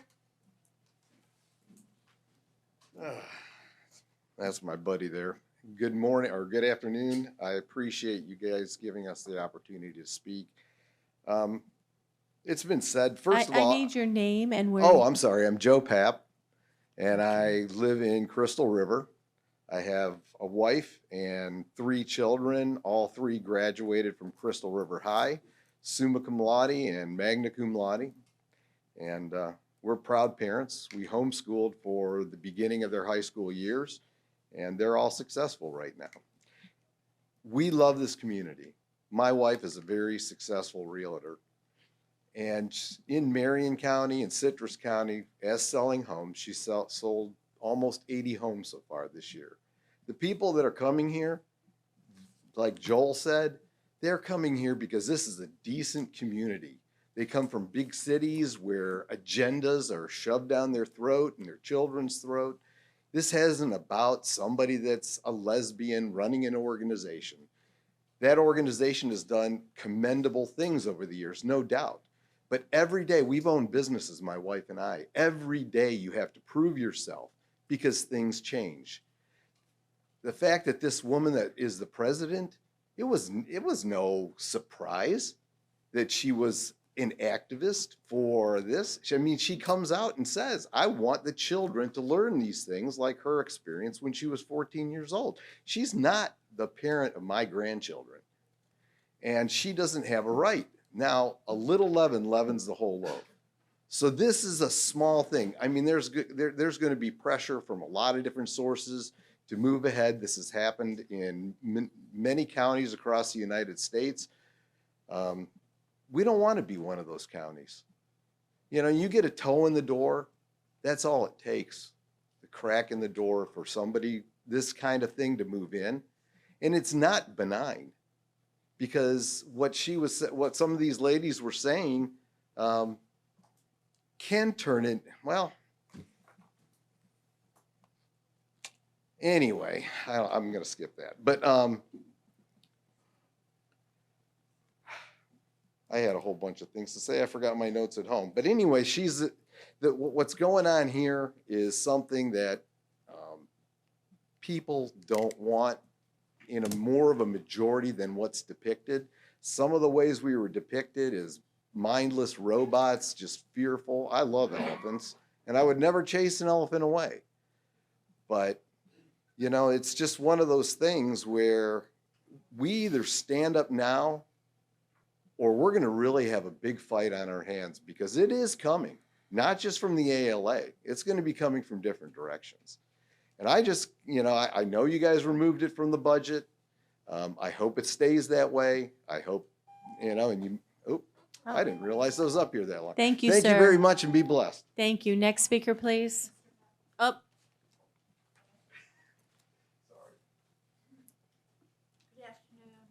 Good afternoon. Thank you for everything that you're doing. I appreciate it, and I think the community appreciates it too. I'm not here to ask wait, you to do. I need your name I'm and where sorry. you live. Janet Genova Thank from you. Hernando. I just want to say that I would love for everyone to come to the library. Come visit the library. See what's happening. See what's really, really happening at your libraries. It's a wonderful thing. Thank you. Thank you, Janet. Next speaker, please.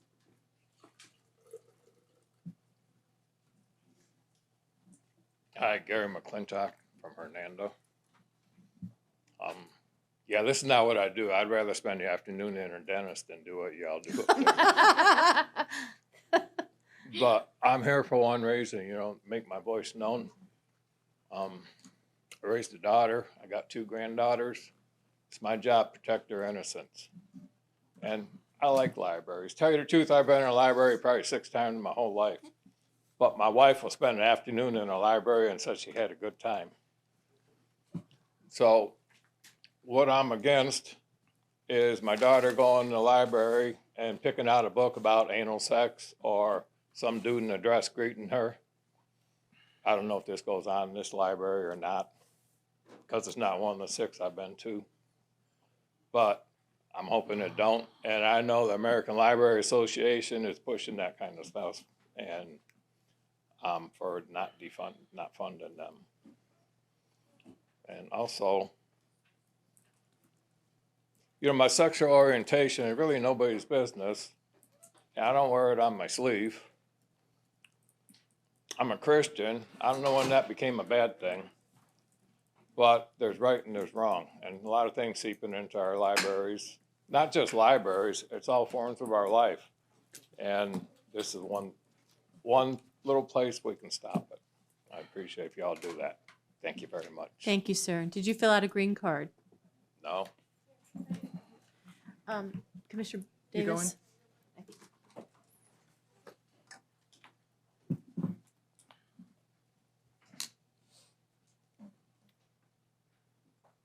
Next up.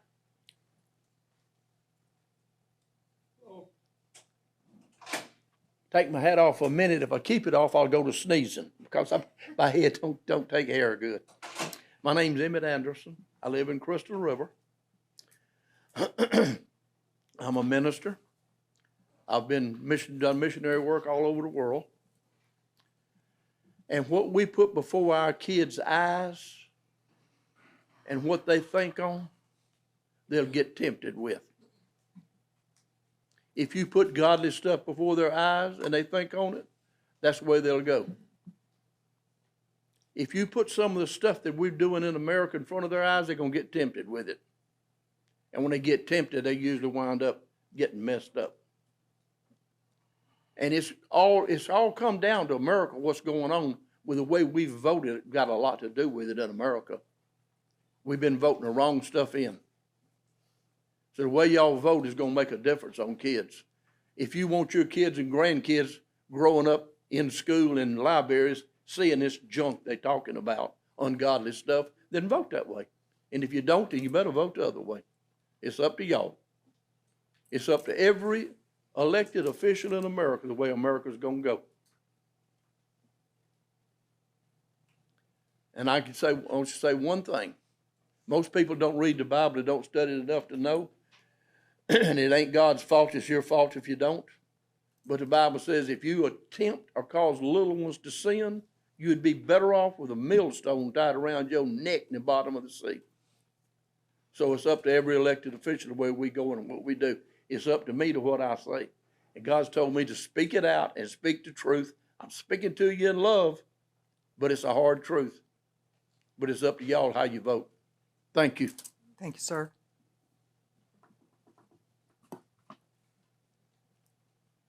Next. Oh, there you are. Good afternoon. Don Martin, live in Inverness. I just want to say ditto to the previous two speakers that were here. We all need to read our Bible and take time to understand what's in there. Thank you. Thank you. I can't see behind the column if we have any more. Yep.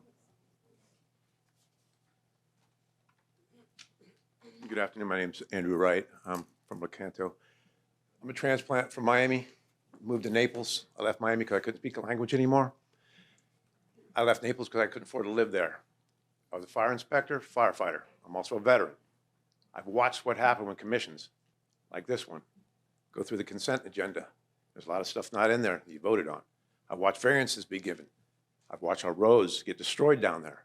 And I've watched overdevelopment, which you guys are going down that road if you're not careful. The density here is going to get too strong. I missed a meeting a while back when you had a discussion about changing the density in another development just further away from me. Now I've seen the forest gone. They're developing like crazy. And you don't have the infrastructure. You don't have the roads. I've watched a lot of people. I've pulled a lot of dead kids out of cars because of that. I don't want to see that here. I also live at the end of the road with nobody around me because I don't like people. People can't get out of their own way, all right? And what I'm really here to talk about is ALA. In a modern society, a library is almost obsolete. It's a breeding ground for sexual deviancy, and the people that work there aren't exactly high caliber. So as far as I'm concerned, it needs to be, well, that's my opinion, and I'm entitled to it. So here's the thing. I'd like to see the library go away and get raised. You'd be better off getting the tax revenue by putting up residential homes there than have this kind of nonsense here in our county. So please, take it from me, somebody had to leave where I truly love. And I'm a cracker. I'm born and raised here in Florida. I don't plan on leaving, but I sure as heck would like to be in a place where I know that our children are safe. And there's laws against it. It's called lewd and lascivious acts against children. Why the sheriff isn't down there arresting them, I don't know. Why you folks aren't up in arms, I'm glad that you're not funding it. But this is a cancer that needs to be excised from American politics and American body. Homosexuality is wrong. And you talk about minorities ruling the ground, take it to a vote. We're not a democracy, we represent a republic. A democracy, as defined by Thomas Jefferson, was two wolves and a lamb voting for what's for dinner. A representative republic is a well-armed lamb. Well, there's a lot of us lambs out there. And we're waiting to see what's happening before the shoe finally drops. I want peace and prosperity within our nation. But with all this nonsense going on, we live in a bizarro world. There's two genders, male, female, that's it. That's it. People are entitled to do what they want behind closed doors, but not in public. Our founders used to drunkard. Once you walk outside your front door, you have to deal with society. You have to play within the rules of society. You don't walk around blue, green hair and demand respect when you don't give it in return. That's all I've got to say. Please remember, God wins in the end. Anybody else over there? No, that's it. No. All right, we're going to close open to the public. Thank you for your patience, everyone. We always wait to address all the questions and concerns until after we're done, if you're new here. Commissioners, who would like to go first? I'll step out there. As far as the comments for and against the ALA membership, at this point in our budget process, I have absolutely no intention of adding anything else into the budget. From here on out, we will be cutting. So that is exactly where I'm at on that. The attack on the people working at our libraries was way off base. The folks that work at our libraries, our director of the libraries, do a phenomenal job, and I am in 100% support of our library system. We had a couple speakers come up and talk about homes that were code enforcement issues.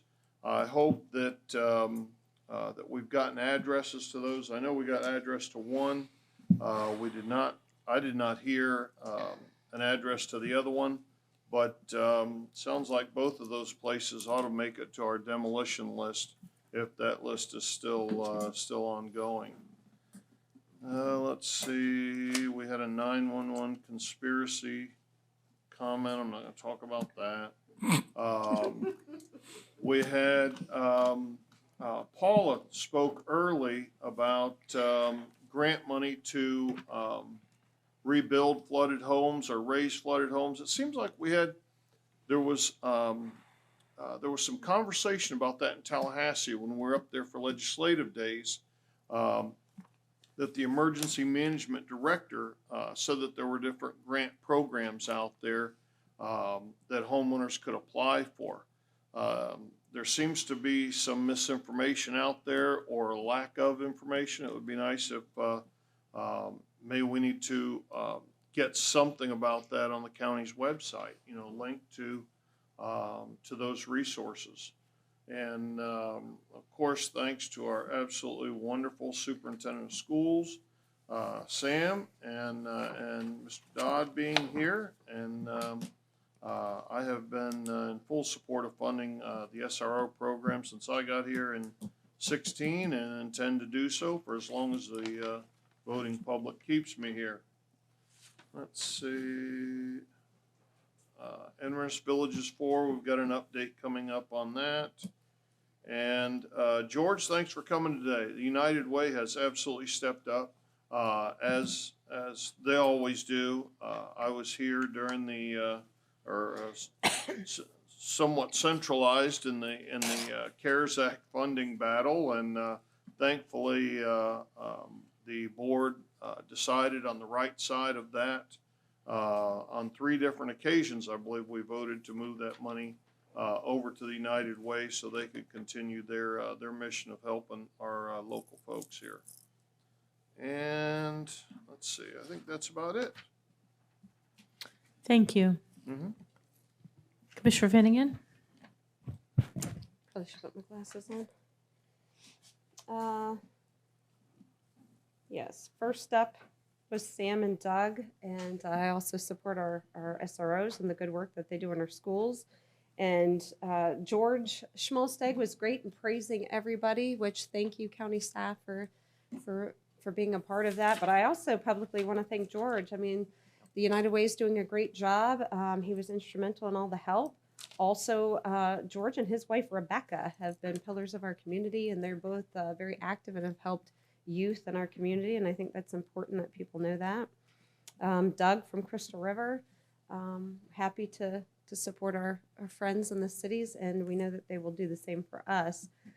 Paula from Crystal River with the grants, I reached out to Mr. Howard because we did hear some people questioning that, and we are applying for some of those grants. So if there's anything specialized, anything new, we would want to we'd want that information. But I think we've got that pretty well covered. I know a couple people talked about Ozello. I still have some concerns about those septic tanks, and I'll probably, Eric, want to get with staff maybe and just kind of drill down of what we would approve and not approve on that. Sounds like Commissioner Schleybaugh has Tim and Scott from Beverly Hills, their code violations, and I've got Mr. Lang, and Eric's taking care of that. Didn't know, maybe Commissioner Davis could speak later about IV4. I didn't know there were drainage lots for IV4. I just thought it was individual, so that was news to me. And Rick Matherson about the landfill. Yeah, I've got a lot of feedback after the fact, and even when the vote came up, I was very curious about doubling it, and I talked to staff about that, and I talked to them again about that the other day. And there was a need for fees. I mean, the argument is that the money has to come from somewhere because it's an enterprise fund. So according to staff, nowhere else except for Citrus County is this benefit offered to our seniors. So I didn't like the raise in that also, but we could see if there's any other options, but I think that is our option at this point. Okay, now the big one, the ALA. I'm honestly disappointed in a lot of what I've heard, because it seems like anytime our library is mentioned, it's about sexual preference and not always about the issue at hand. And another person, I think, is it Janice Murphy? Did I get the name right? She basically said, right, it's not about that. You know, it's about our country and Marxism at this point. I don't care who the director of the ALA loves. Matter of fact, when we talked about library displays, I felt somewhat a victim of that. People were trying to say, you know, you hate a certain population because you didn't want certain displays in our library. Well, my gay friends thought that was really funny and wanted to take pictures of me. One did with her rainbow tutu and socks and said, let's post it all over Facebook, which I think she did. You know, to that point, I actually asked them, hey, I don't think that this should be in our libraries. What do you think? Because this may affect you. Not one of them wanted it either, for the same reason that I don't want heterosexual propaganda in our libraries either. But we're not talking about that. We're talking about the ALA, and it's not a small group of people that's disrupting Citrus County. It is a lot of people, the entire state of Montana, the entire state of Texas. 7 other states are looking, not counties, states, to fully remove ALA funding. Senator Marco Rubio, it was said, he's investigating for them for censoring a Christian organization. But what I heard very little, and which I'm shocked about, is the real crux of it. It's about Marxism. And that's what I don't understand, that nobody's up in arms about. And I see veterans around the room. Some people, probably more than I think. I know some of you have served, and I'm sure many more have. But for any organization to stand behind anybody that says I'm a proud Marxist is shocking to me. And maybe because I'm a little bit older and grew up and took Americanism versus communism, I don't understand, as Joe Pappas said, stand up now. That's what we need to do, but not against somebody for who they're loving. It's about freedoms of our country. This is to promote Marxism is an assault on our freedom in America. It is a slap in the face to veterans and those that are serving active duty, especially to veterans of foreign wars. I took an oath before I sat in this seat to serve, protect, and defend the Constitution and the government of the United States and the state of Florida. And for me, that will always be standing against Marxism. Next month, the country or the island of Grenada celebrates Thanksgiving Day. Do you know why? You know who they celebrate? Ronald Reagan. Because in 1983, he went in there and saved them from a Marxist takeover. The men and women that have fought for our country fought. So in Korea, in Vietnam, ended the Cold War. The Iron Curtain came down. That was all Marxism. If those that are standing up for that, tell me how that's working out in those countries. Where do you want to move? Where has that worked? I don't care if you're a Democrat or Republican, liberal or conservative. Why aren't we all united on this? So I want to tell the board, Mr. Howard, not only do I want to keep the funding for the ALA out of this budget, I don't want to accept a private donation. And furthermore, I do not want our taxpayers paying, if someone chooses to do this on our own, taking our paid days off. I don't want taxpayers paying the per diem or the mileage. I want it all out. If we don't all stand together against this, we're going to be in real trouble. And it's not one person. I know everybody said it's, this person could be gone in June. I understand that. But the ALA is promoting classes at this point so they know how to fight back against parents that don't like certain things about the library. NBC News has reported, and that's not a conservative news source, I would think that you would all agree to that they're saving money to get behind their movement for politicians and lawyers to affect the change that they want to see. They're a political activist organization now. And I have a dear friend of mine that wrote to me that is a former librarian and that has worked with the ALA. And I'm sure for years it was great. The Southern Poverty Law Center started out as a good organization. Now, if you are pro-life or even Catholic, you're a hate group. For those of you that don't realize, Marxism is the end of our society as we know it. It's not worked anywhere. It's taking out the middle class. Now, I was a young girl that was raised in a single-wide mobile home. Most of you know that. Today, I get to be a successful businesswoman. Why? Because I live in America.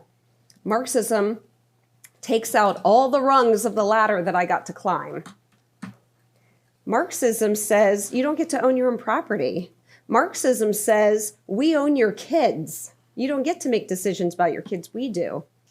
Marxism is the end of our freedom. So I will continue from now until my last dying breath to stand up against that. And I hope that this board of directors and our county staff will stand beside me. I know it was long, but it needed to be said. Thank you. Commissioner Bays, Commissioner Davis? I'll go.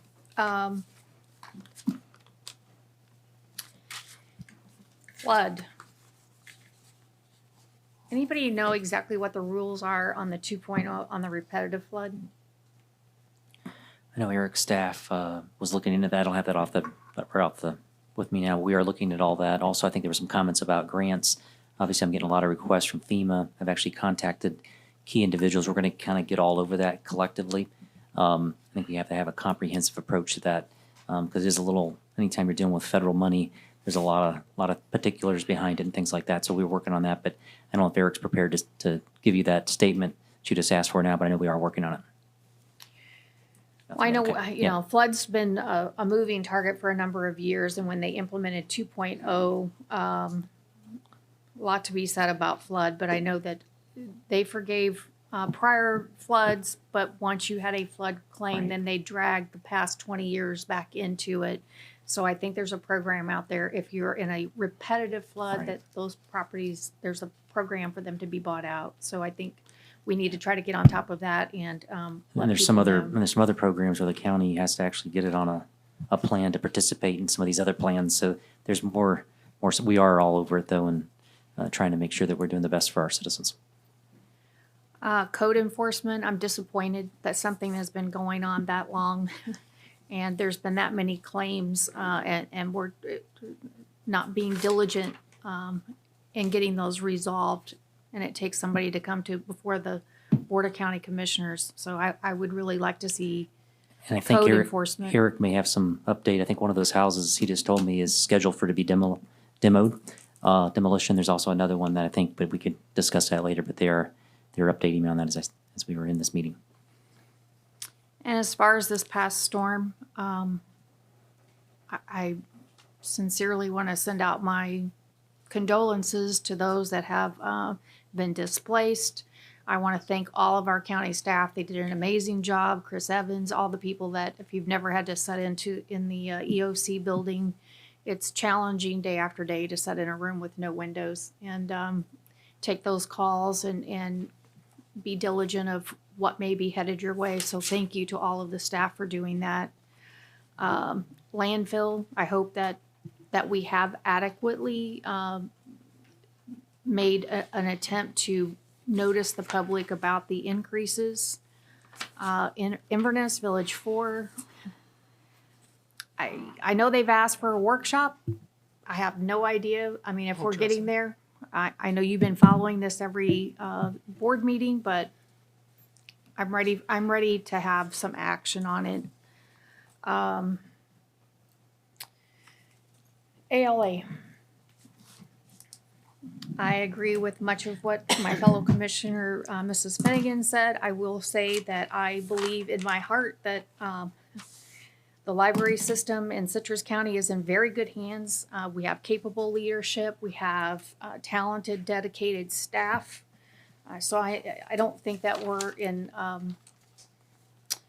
any dire straits of them doing anything. But I will tell you, and this is from my heart what I think. As a society, I think we're very fragile. We have over 180 kids so far this year that have been in teen court. And over half of those children come from single families, or they're displaced out of their homes and living either in foster care or with another parent or another guardian. We have a very fractured family system today.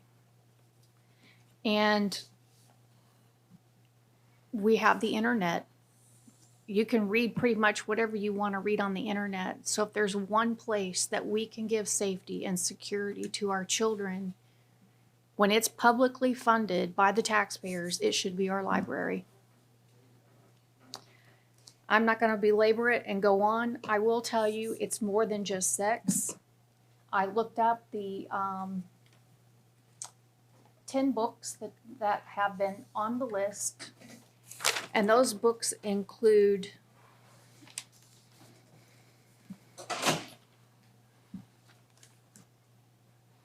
depicts child sexual abuse with considered sexual explicit. It's explicit and degrading to women, a book with that. Anti-police. So it goes on and on and on. So it's not just about the LGBTQ. It's many things. And I agree that this is not something that I think it's probably been a wonderful organization, and as much has been said about it, I think for many, many years it had a very purposeful place in our society. But whatever is going on today, it's time to shut it down until they come back in line with who we are and the values of Americans. That's all I've got to say. Thank you. Commissioner Davis? Sure.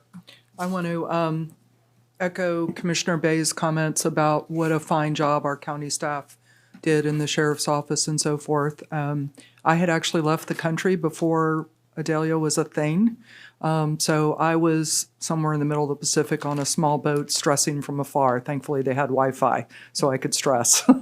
But I did monitor it closely. There's not a doggone thing I could do from out there, but I monitored it closely every day, and I was relieved that all we got was the flood event. We didn't get the whole hit of the wind event that would have knocked out the whole county, but my heart bleeds for everyone on the West Coast that experienced flooding. My own family has gone through that multiple times.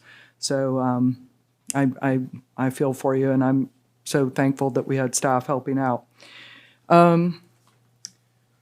Also, CCSD and the school resource officers, that was so nice to see Superintendent Himmel and Mr. Dodd here. Totally agree on backing them. George Schmalstig is just doing an amazing job with the United Way as well. Ozello. Funny thing is, had an interesting conversation with my stepmother earlier this week, and she said, how on earth did y'all vote for that? And I said, well, now I can talk about it because we're not allowed to talk about it beforehand. We have to make decisions based on the evidence presented in chambers, and that's it. We're not supposed to make up our minds prior. But I tell you what, if I were a betting woman, I would have bet everything that I would not have approved that. The evidence as presented said that it was a better environmental decision. I am through and through. The reason I was on the middle of the boat in the Pacific is because I am very into nature, very into water quality, very into environmental protection. So if you want to know more about that, I'm always happy to have a conversation now that I can legally do so. Blackwater is not part of the deal. They're not able to use the septic for emptying Blackwater tanks because that is a major concern. Trash, it's an enterprise fund. We had to raise fees. All of us are drowning under more expenses, unfortunately. And Janet and Luann, I'm telling you, man, bingo's gotten cutthroat. Are you guys winning all the money or what? Is that why they trespassed you? How humiliating and I'm sorry, Luann, I don't really know your background so much, but I have seen firsthand for almost 3 years now, Janet be a thorn in our side at every single meeting. She has done an amazing volunteer job for Citrus Springs, and I am so sorry that you're no longer part of that, and I'm personally am very sorry that that happened to you both. Hopefully we'll get to the bottom of that. Inverness Villages 4, I thought we were going to have good news on October 10th. That is going to be pushed. The numbers will not be ready by then because unfortunately it looks like what they thought we could get by with DRAs is not quite enough.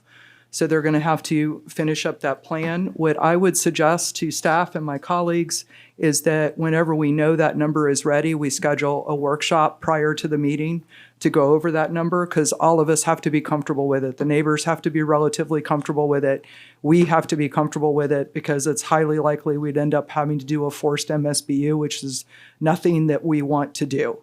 It's normally an MSBU is 50% plus one of the homeowners. So that number has to be reasonable. We have no control over lot sales, so there's no way that we could have stopped what happened. In terms of the roads getting fixed in the interim, I have a meeting with SwiftMed next week, and I will bring that up to them to see. SwiftMed wants to help the residents. So we'll see if there's some flexibility there because as of right now, we're not allowed to touch the roads. And as far as ALA goes, I said at the last meeting that I believe that the external donation is absolutely inappropriate. And that is because you don't want people going out and getting a membership to the American Nazi Party and putting it in the county's name. So absolutely not to any sort of donation. I would also say that those of you who have not actually been to the library, go get a tour with one of the librarians. Looking at you, Mr. Wright, go experience our library before you throw stones. Our library has long peacefully fulfilled creating a safe haven, absolutely agree with Commissioner Bays, a safe haven with things filed in the appropriate sections.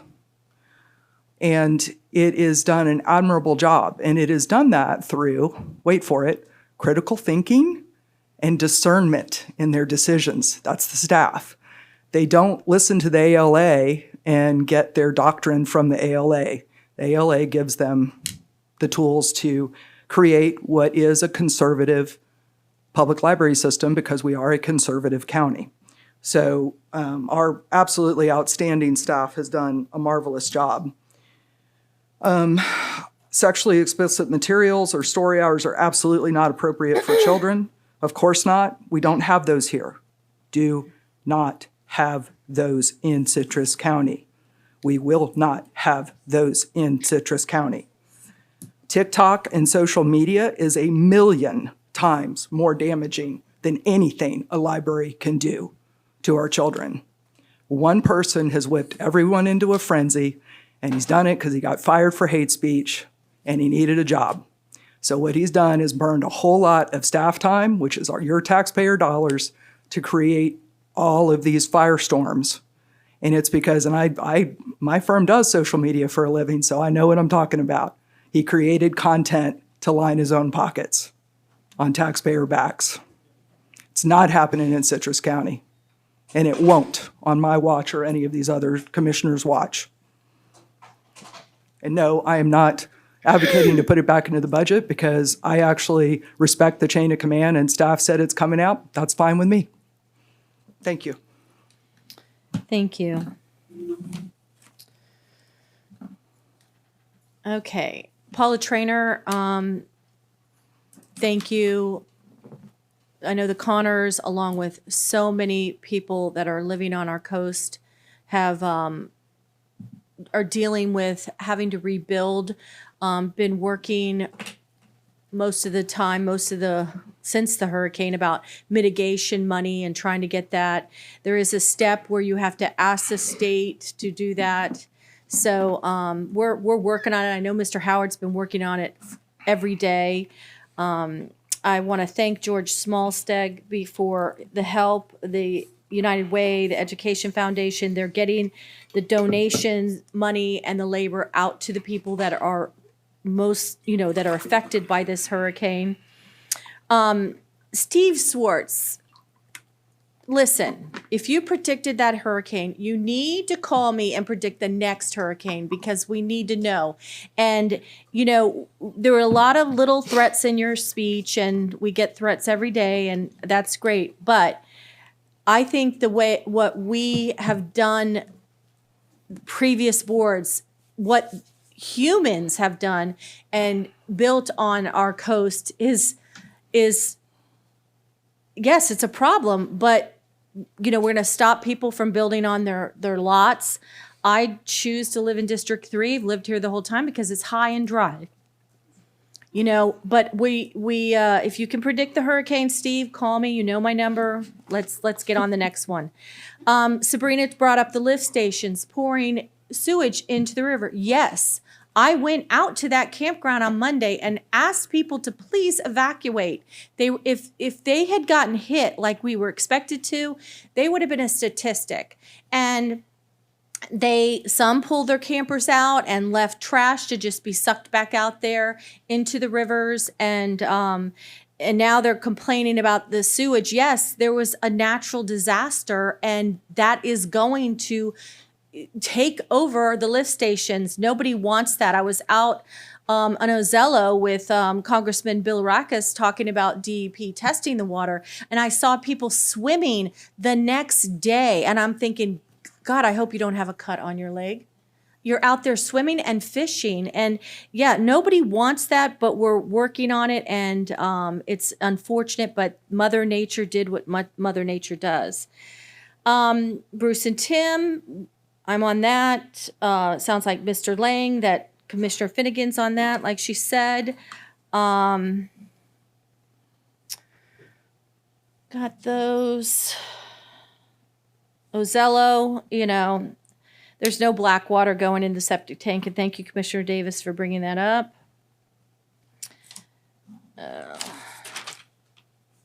Okay, Janet. Luann. Okay, I cannot even believe this happened. And I challenge our sheriff to please look into this and see how you could be trespassed at bingo for a building they don't even know. And I know you can be cantankerous, but I do not believe that your little petite self is causing that much damage to be, trespassed. You almost made Diana spit with that one. But this is, to me, I know Francine's on it, but this should not happen. We own the building, and if they want to continue this, perhaps that board should be trespassed. I think this is horrific. And I will be there and make sure that they know that. I don't understand how this happened, but they do not own that building. And if you want to go play bingo, you go play bingo. So, as the chair, I think the word you're looking for is outrageous. Please, don't get my trigger. Okay, so the landfill. Yes, I'm so sorry that we had to raise the price. It even a small amount does affect people, but we went from $1.50 a week to $3 a week. we have to raise the price. You can go every week for $1.50 as a senior and take your trash to the landfill. I'm sorry. 3. No, I know it was $1.50. Now it's $3. So it's $3 a week. Yes, I'm sorry that went up, but that is the cost of what we have to do with that enterprise fund. But not dismissing $3, adding $3 to some budgets, it really does pinch. Let's see. Is everything else ALA? Okay. ALA. I took some notes. Probably don't even need to say this. I wasn't able to come to Thursday's meeting. Unfortunately, my new second home is Moffitt Cancer Center. And I had a bad reaction to a treatment I had on Thursday, so I could not go. Oh, my daughter's calling. Sorry, daughter. So I couldn't be here. And I heard my name came up several times. Commissioner Finnegan, you said my name also about the ALA. I was challenged by the Chronicle to bring forth to this board an offer from a citizen. I do not unilaterally make a decision for this board. I'm one. So when he said, would you bring it before the board? I said, yes, I would. I never said I supported anything. But what I am disappointed in, 24 speakers, 13 of them was about ALA. I like to see that $275 going to feeding our children. I mean, let's talk about protecting our children. There are children that don't have beds at night to sleep in. I'm disappointed for both sides, to be honest. I don't even think I need to say this, but you know, I'm going to put it out there. There was an offer to pay. I think the consensus of this board is they do not want to accept donations, and I agree with that because I don't want to become part of, I can't even think of the weirdest group that I don't want to be a part of. I can't even think of one. I don't want to be part of the, you know, I don't want to be a part of it. And I don't want somebody to pay a bill to make me a part of it.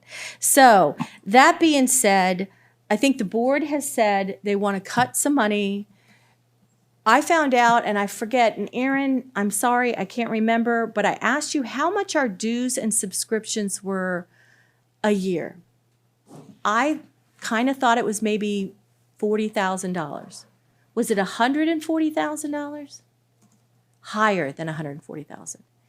Those $275 fees add up. And we've got roads to pave. We've got to work with infrastructure. So I agree with what Commissioner Kennard said. It's about cutting the budget now. It's not about adding back into the budget. So I think that any librarian who, by the way, is the most educated person on any campus, but any librarian that wants to be part of the ALA is part of the ALA. And you know, let's talk about Marxism. My father fought in World War II. My brothers fought in Afghanistan and Iraq. They fought so that people could say in America, I'm a Marxist. Do I agree with it? No, I don't. I think it's terrible to be an American citizen and say you hate everything about America. My sister-in-law, Mennonite, conscientious objector. We had a big row when the Afghanistan and Iraqi war, and my brother was there on his 5th tour with the EOD Marine.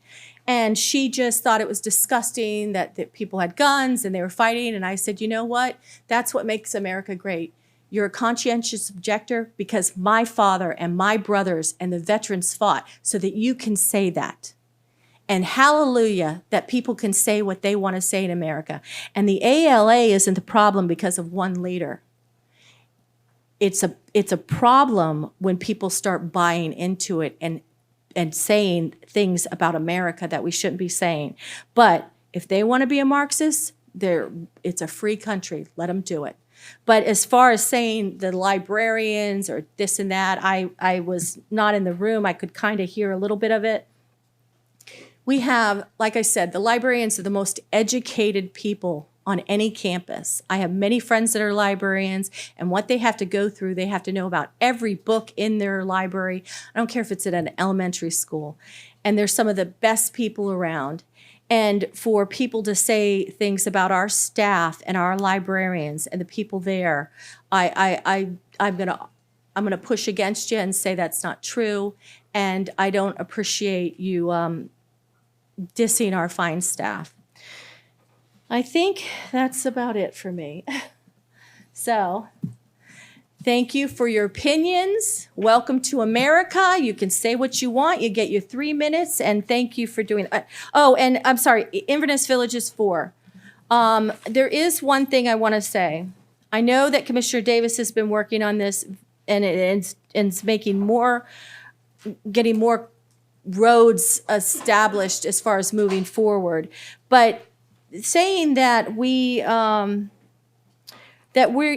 approve the county of drainage lots, y'all don't even have a plan for drainage lots. So we have no way of stopping a nefarious character selling those lots.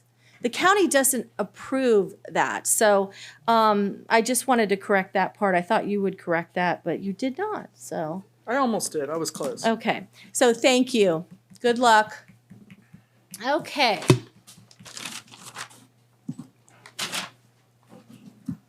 I think that's the most I've ever spoken at the That was well said. after the At the end there. open to the public. So now we're at regular business. I'll give y'all a moment to leave so that we Madam can. Chair? Yes. Motion to approve E1, A through J. Second. Second. Thank you, Commissioner Kennard. Yeah. Second by Commissioner Davis. And is there any public comment about the regular business of approval of E1A through E1J? Seeing none, any further board comment? All in favor say aye. Aye. Opposed say nay. Passes 5-0. Okay. Motion to approve E2. Thank you. Second. Commissioner Finnegan made the motion. I heard Commissioner Davis first. Is there any public comment on E2? Seeing none. Any further board comment? All in favor say aye. Aye. Opposed say nay. It passes 5-0. E3. Motion to approve E3. Second. Commissioner Davis, second by Commissioner Finnegan. Is there any public comment? Seeing none. Any board comment? All in favor say aye. Aye. Opposed say nay. Passes 5-0. E4. Motion. Go ahead. Jinx. Motion to approve E4. Second. Motion by Commissioner Finnegan, second by Commissioner Davis. Is there any public comment on E4? Any further board comment? All in favor say aye. Aye. Opposed say nay. 5-0 passes. Motion to approve E5. E5, A, B, and C. Second. Commissioner Davis, second by Commissioner Finnegan. Is there any public comment? Seeing none. Is there any further board comment? All in favor say aye. Aye. Opposed say nay. Passes 5-0. E6. Motion to approve E6. Second. Thank you. Commissioner Finnegan. Chair, Yeah? is that A, B, and C? Yes. Commissioner Finnegan, A, B, and C. Yes, thank you. Yes. Thank you. Thank you. Good catch. Second by Commissioner Davis. Is there any public comment? Any further board comment? All in favor say aye. Aye. Opposed say nay. Passes 5-0. E7. Motion to approve E7. Second. Motion by Commissioner Davis, second by Commissioner Finnegan. Is there any public comment? Seeing none, is there any further board comment? All in favor say aye. Aye. Opposed say nay. Passes 5-0. E8. Been sitting there so patiently.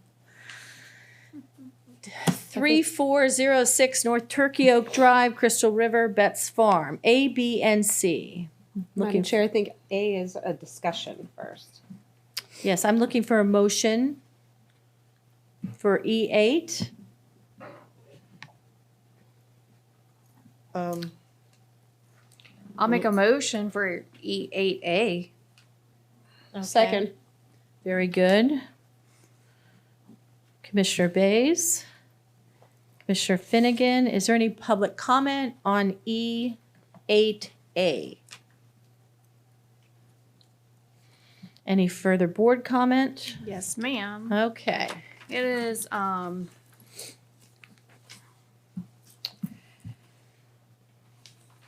discussion about whether to proceed without due diligence documents and, of offers attached. I think there are two pieces of material in the backup here. One, I'm not sure is a complete offer. The second is an offer. However, it has come to my attention that there are other offers that people would like to make, and I think it's been brought to my attention by an article in the newspaper that came out. So I would like for us to put this back out there and allow other people to make offers until November 1. Madam Chair? November? Yes, ma'am, because if you got a project of this magnitude, when they need to, if you're advertising it, you need time to advertise it, and you also need time for them to put together a legitimate offer. I didn't mean to interrupt. Commissioner Kennard? I would not support either offer that's in front of us. The first offer has way too many variables in it. The second offer is for below the appraised value, so I wouldn't accept either one of those. And if there are other willing buyers out there or interested buyers out there, then I think it's time for them to move. I would suggest that we make a much shorter date for them to submit their offer, and I would propose September 28th. By midnight on the 28th, that's a Thursday. That will put it back on our agenda for October 10th to pick the best offer, and that hopefully gets us off of our plate. You done? Yep. Thank you. Commissioner Finnegan? Sure. Well, I would agree with what Commissioner Kennard said. Both of the offers seem a little troubling. I'm not really hard and fast on a date, but I think for A, we're supposed to discuss if we're going to close out the last offer. Am I correct, Madam Attorney? That's what A is about, because we don't have those documents that they were supposed to give us. And if we're discussing that, I think the last time we discussed those documents, I told the board, I don't think we're ever going to get them because Mr. Ashtari did not have them. And he kept saying it would be no problem, we'd get them. But I don't see that we should be held up in our money or selling this property, hanging on to documents I think we should still ask for, but likely we'll never get. So that's my 2 cents about proceeding. But yes, I do think we need to put it back out there and get some new offers. Madam Chair? Commissioner Davis? I'm quite frankly kind of confused about how this agenda item is written and how it's proceeding, because I think A is simply that we were voting yes, that we're going to just have the discussion we just had. So I think we just need to clear A and then proceed onward, or is that right, Madam Attorney? Because I agree with Commissioner Kennard and everyone that we just need to get more offers out there. But what's the cleanest way through this as written? Madam Chair. So A is twofold. So when the matter came before you about Mr. Ashtari, there was a motion made, and basically one action item in the motion was to direct Kevin, Mr. Cunningham, to get the documents from Mr. Ashtari. The next one was direct the chair to sign the release once it was prepared by the realtor. staff submitted that release, which Mr. Cunningham got from Mr. Ashtari, I wasn't comfortable with the chair signing it because we hadn't gotten those documents. So absolutely, we need direction from the board what to do about those documents and whether or not the board wants the chair to sign the release of that first contract. Absolutely, that needs to be done today. So whether you do it, make a motion saying A, or whether you just make a motion that says, documents aren't coming, remove that condition and direct the chair to sign the release, however you do that. Secondly, you have to deal with the 2 documents that are included in your backup. And if I can continue. One thing I'm hearing from you, at least so far, the ones that have spoken, you guys went through this so fast, I was outside of the room. I didn't know you were going to get to this so quickly. So I'm not sure exactly where you started. But with regard to those 2 documents, the first one is an invitation to negotiate in the way that I look at it. But the second one is an offer. Just for your consideration, you can always make a counter offer on the second one. Thank you. Are you done, Commissioner Davis? Yes, ma'am. Okay. I didn't understand why you all had a little heartburn about just going through it like Madam Attorney just said. And I think it's funny that you're so used to being interrupted that you're like, can I continue? Well, you were looking at me. I was going to propose, rather than do this that we're doing, that we would, have the county attorney and the county administrator negotiate and bring us back the highest and best results for the county. I was going to put out there 3, steps.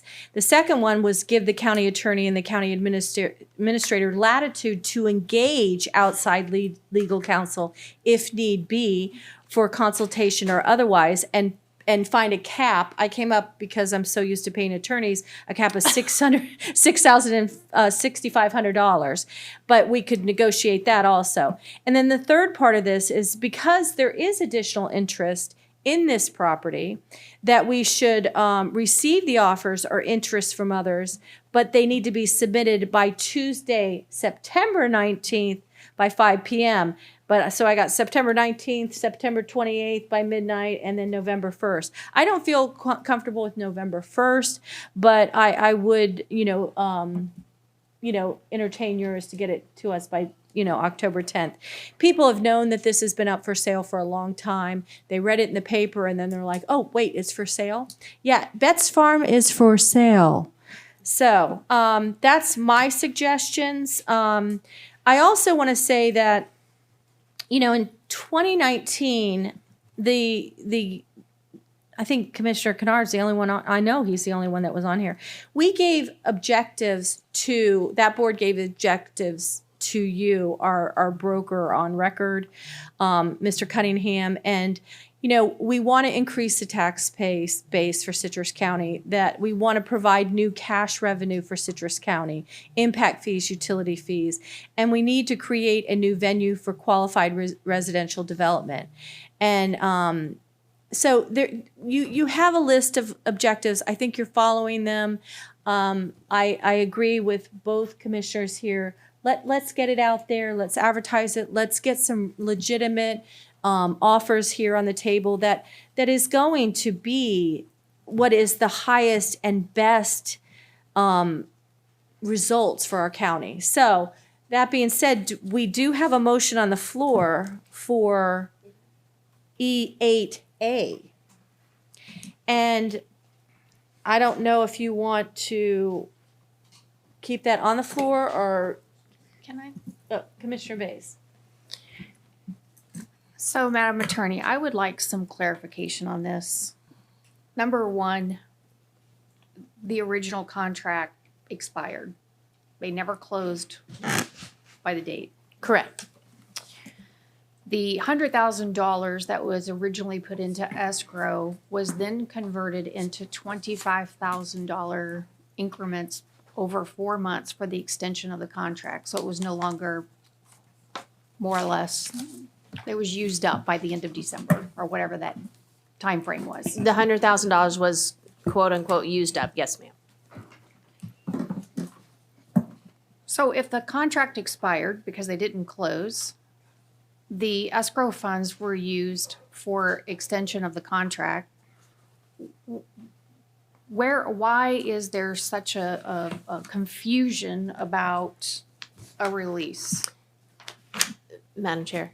Yes, ma'am. So it all boils down to the title company. So the title company is holding the $100,000. The title company doesn't want to get I'm not speaking, let me speak in generalities. When there's a real estate transaction, a escrow agent or title company holds the escrow money.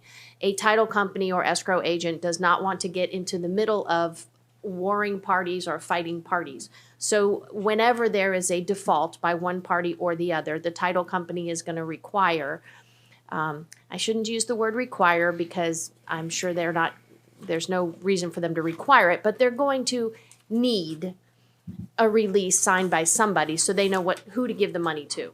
It's just standard practice in the industry. The release is much of a formality because it is already expired, but it just helps the orderly course of business, and the title company knows who to give it to, and we're not going to have to fight about it.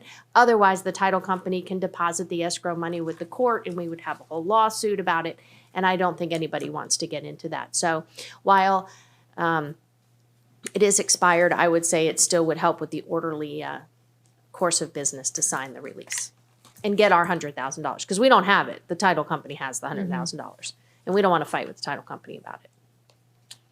Madam Chair, may I continue? Yes, you have the floor. So obviously, this being in the newspaper has brought to the attention, I think, of some more local individuals about out there with wanting to place an offer. However, I think it's in the best interest of this board and our taxpayers to literally go out into the marketplace and see what other interest lies around the state. I don't think it is our job to just fast track this for what is just being, what we know is kind of out there on the immediate terms, but I think there's a lot of developers that are looking for things across the state, and I don't think it's an unreasonable thing when you're talking about a piece of property of this magnitude that you have to give them some time to actually acknowledge the fact that it's back on the market, and number two, that it gives them adequate time to make an offer and put it together in writing. So I won't support doing this in short order because I don't think that is fair to the taxpayers. Mr. Cunningham, you're here. Could you address what platforms you have this property on and answer Commissioner There seems to be Bays's? some confusion, and when we talk about the cancellation and release, the release part, when it says release, we're not talking about release of the money, it's release of the liability in the contract. And so you're releasing the parties from actually coming after each other and based on the contract there. And there's a policy within our local MLS. There's MLSs. The job of a realtor or real estate broker is really, we're not attorneys. We're not anything more than a marketer of property. We market it. MLS is our marketing avenue. It's become, used to be in a book, local book, and now it's all on the internet. And so when you get into from residential to commercial, there's a big difference. And so our local MLS is mostly residential because that's what we do in Citrus County. There's not that much commercial. I think Steve the other day pointed out there's 1% of our property in Citrus County is commercial property, right around 1%. And so it's very when you're in the commercial aspect, you have to market at commercial venues, for commercial avenues that go out. There's LoopNet, there's Crexy, and in the commercial business of marketing properties like this, Crexy seems to be the one that I prefer and I advertise on. It has been advertised on there since day one, and also it's been advertised on the MLS. MLS has a policy that if the property's under contract and it goes pending, I can't put it into active until I have a release that releases the liability. It's just a policy that our local MLS has that I can't put it back on the market, our local MLS. But we don't get that much activity commercial-wise in our local MLS. So, but it has been in Crexie since July 13th when Mr. Asatari signed his side of this. I put it's back in, it was in Crexie then. And so a lot of the interest that came, the two offers that you have right now and other interest, I field interest all the time. They come on there and I contact them. These are the ones that went to the next step and asked questions and got more information and then submitted an offer to me, or submitted offers or a letter of intent. They have one's a letter of intent. And so that's the process that goes through on that. So the release part of it is the actually formality of releasing the liability portion of it. But like Ms. Bays, it's been out there, like I say, since July 13th. People have access to it all over the world. It's a worldwide web of access for marketing commercial property. And it's one of the top ones, probably the second largest marketing of commercial properties in the world. It's Crexie. Mr. Cunningham, I had, my thoughts were September 19th. I want to get this moving. Commissioner Kennard's was September 28th. Is that correct? Mm-hmm. And Commissioner Finnegan said she didn't have a date in mind, and I don't know if you had a date in mind. And then Commissioner Bays, November 1st. What do you think is a reasonable amount of time to get the proper, to get the best? Well, my opinion is that I was out, the date I came up was next Friday is what I was thinking. And I don't know what date that is, but I have two offers. I have one with me right now. The other one said they could have it to me by next Friday. I have Mr. Posey here who has an offer on the property, wants to submit an offer on the property. He wanted to talk to you a little bit about what he has envisioned for the property. A prominent family in Citrus County, local family.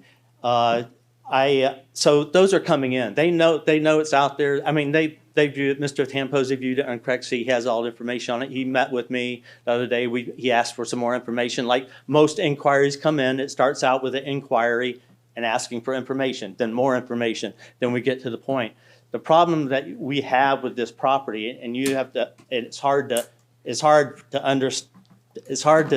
articulate to the difference between a commercial open market property and a commercial property that's owned by a governmental entity is a big deal.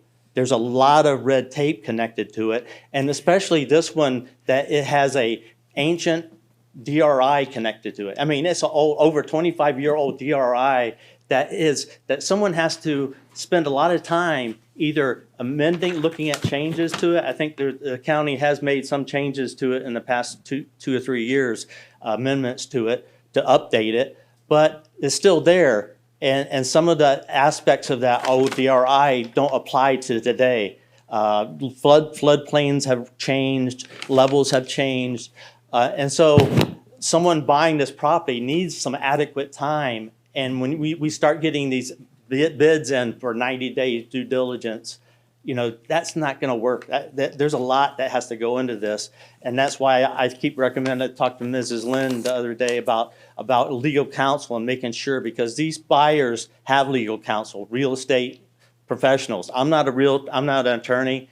And so we need someone like Ms. Lynn or someone else that understands the DRI, or if they want to take it to the next level, do away with the DRI and create a new PUD for it with what they want to do. These are things that have to be discussed. And frankly, like one of the offers that were made has some factors in there which I don't think that the buyer really understands that the things they can and can't do with a government entity when they own the property, like holding a promissory note. I think these are things they do in the open market. That's what they do. And so when they submit something and saying, we want you to hold a note, they don't really understand that you can't hold a note, okay? But it doesn't mean that you should just throw the baby out with the bathwater. Maybe you should discuss it a little bit better with a real estate attorney and discuss the avenue. Maybe they're the best buyer, but they just don't understand how to approach it. And so that's where I think maybe we should stand back, take these other offers in, give a deadline for it, have Mr. Howard review them, and then come back with the highest and best after it's reviewed by staff, so. Mr. Cunningham, I agree with you about, you didn't answer my question about how much time. I said, I said next Friday. I said, Oh. not this coming Friday, but I'm sorry. 22nd. 22nd. Okay. Okay, so you answered that. You had one letter of intent and one offer. Mhm. I agree with Commissioner Kennard. I don't like the offer. You know, I would want the county administrator, county attorney to go back and say, hey, we don't like that offer. We like this offer, you know, and counter. But now you have two more. Mr. Tamposi, has he given you an offer? he has not. He's Okay. presented today. He wanted to So present. at open to the public, the next one, that's when Mr. Tamposi can speak. And then you got another offer last night. Yeah, we got an offer last night from a local developer. Was local. His family's local. It's Okay. James Dix. Okay. And so that's another offer that has to be looked at. And Denise, we need to clear up the motion that's on the floor to move forward. Is that what we need to do? You either need to vote on the motion or withdraw the motion and do a new motion. Yes, you need to do something with the motion on the floor, Okay. which I'm sorry I was out of the room when that happened. It was like crickets here, you know, when I asked for that. Not for you. Does anybody else have any questions for Mr. Cunningham? Mr. Bays? So in order to clear this up, what would you like on the, That's my pen. Here. not anymore. I was gonna help you turn it on. There you go. Mr. Chairman. Yeah. One of the other comments was that the due diligence material, we did receive due diligence material from Ashatari. We just don't think we received it all. Okay. And so he did provide some, and that material that we did receive did help. I provided it to all the buyers that asked for it, and I did turn it over to them. It did help them in some decisions that they had putting an offer on the property. And Mr. Cunningham, he made a lot of attempt to try to get all the materials. I will Yes, say, I yes, seen sir. emails and correspondence. So you did your best to try to get those materials from him. Commissioner Bays? So, let's see here. Let me get back here to E8. All right, I will withdraw my motion and make a new motion. Commissioner Finnegan, you were the second? Is that Sure, I'll withdraw with her. okay? I feel like we already did it. We already had the discussion. Okay, Commissioner Bays. So I'll make a motion that we direct staff to execute a release and cancellation of the contract, that we obtain any and all reports that Mr. Cunningham has from Mr. Ashatari that are outstanding, approve and authorize the chairman to sign the release, obtain and submit the board executed release to the title company, approve and authorize the staff to put the property back on the market, and to,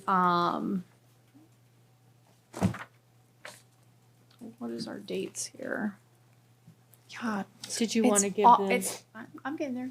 I'm trying to find my dates. It's hard getting old. Too close, not close enough. Today is September the 26th. So Today is September 12th. 12th, I mean, okay, so,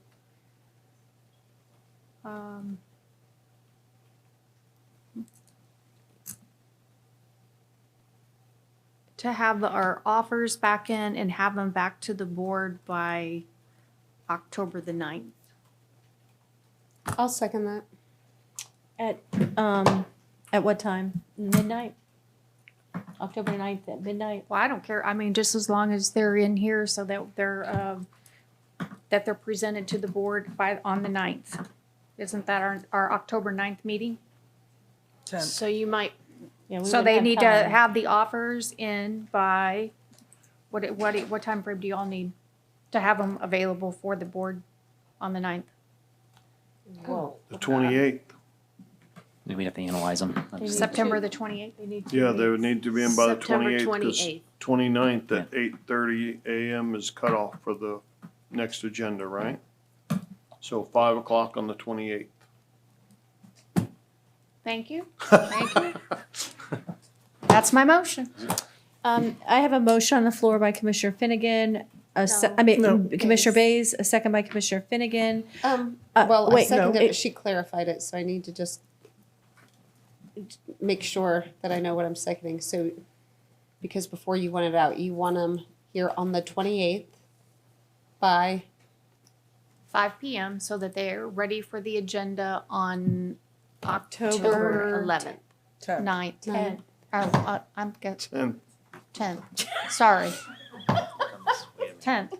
Is it quitting time yet? You sure? 10th. Fine, I'll go along with that. You wanted to say something, but I wanted to add in this motion, which is going to be hard, I support everything you're saying, but I also wanted to give latitude to the county administrator and county attorney to engage any outside consultants if need be, and we need to put a cap on that, and to also make sure that they negotiate and bring us the highest and best results for the county. Those are the things that I think are important moving forward. Because if the administrator and the county attorney don't have the latitude to negotiate, then we have to wait another time for it to come before the board. And it would slow it down more.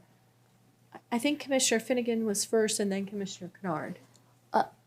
I like where you're going with this, except for there may be one issue with it. If the county attorney and the county administrator don't agree on Oh, we agree with everything. if We moving always agree. forward with outside counsel or not. So if Madam Attorney, after working hand in hand, skipping along with our administrator, There's a mental picture. I know, I picture that too. You have photos. Nice. If they've discussed it and they're not in agreement, I would say Madam Attorney would know at that point if she has the time to devote to this since it's a short time or not. And that I would hope they would keep talking about it until they agree. But if they don't agree, instead of waiting to come back to a board meeting, we're going to have to give that to one or the other. You want to speak to that, either one of you? I don't know. Maybe I don't know. we'll arm wrestle for it. I don't know. Yeah, I don't know. Steve and I work very good together. I think that Steve would probably defer on the legal questions to me. I would think. And you would defer in negotiation? I would defer to the policy issues on Steve.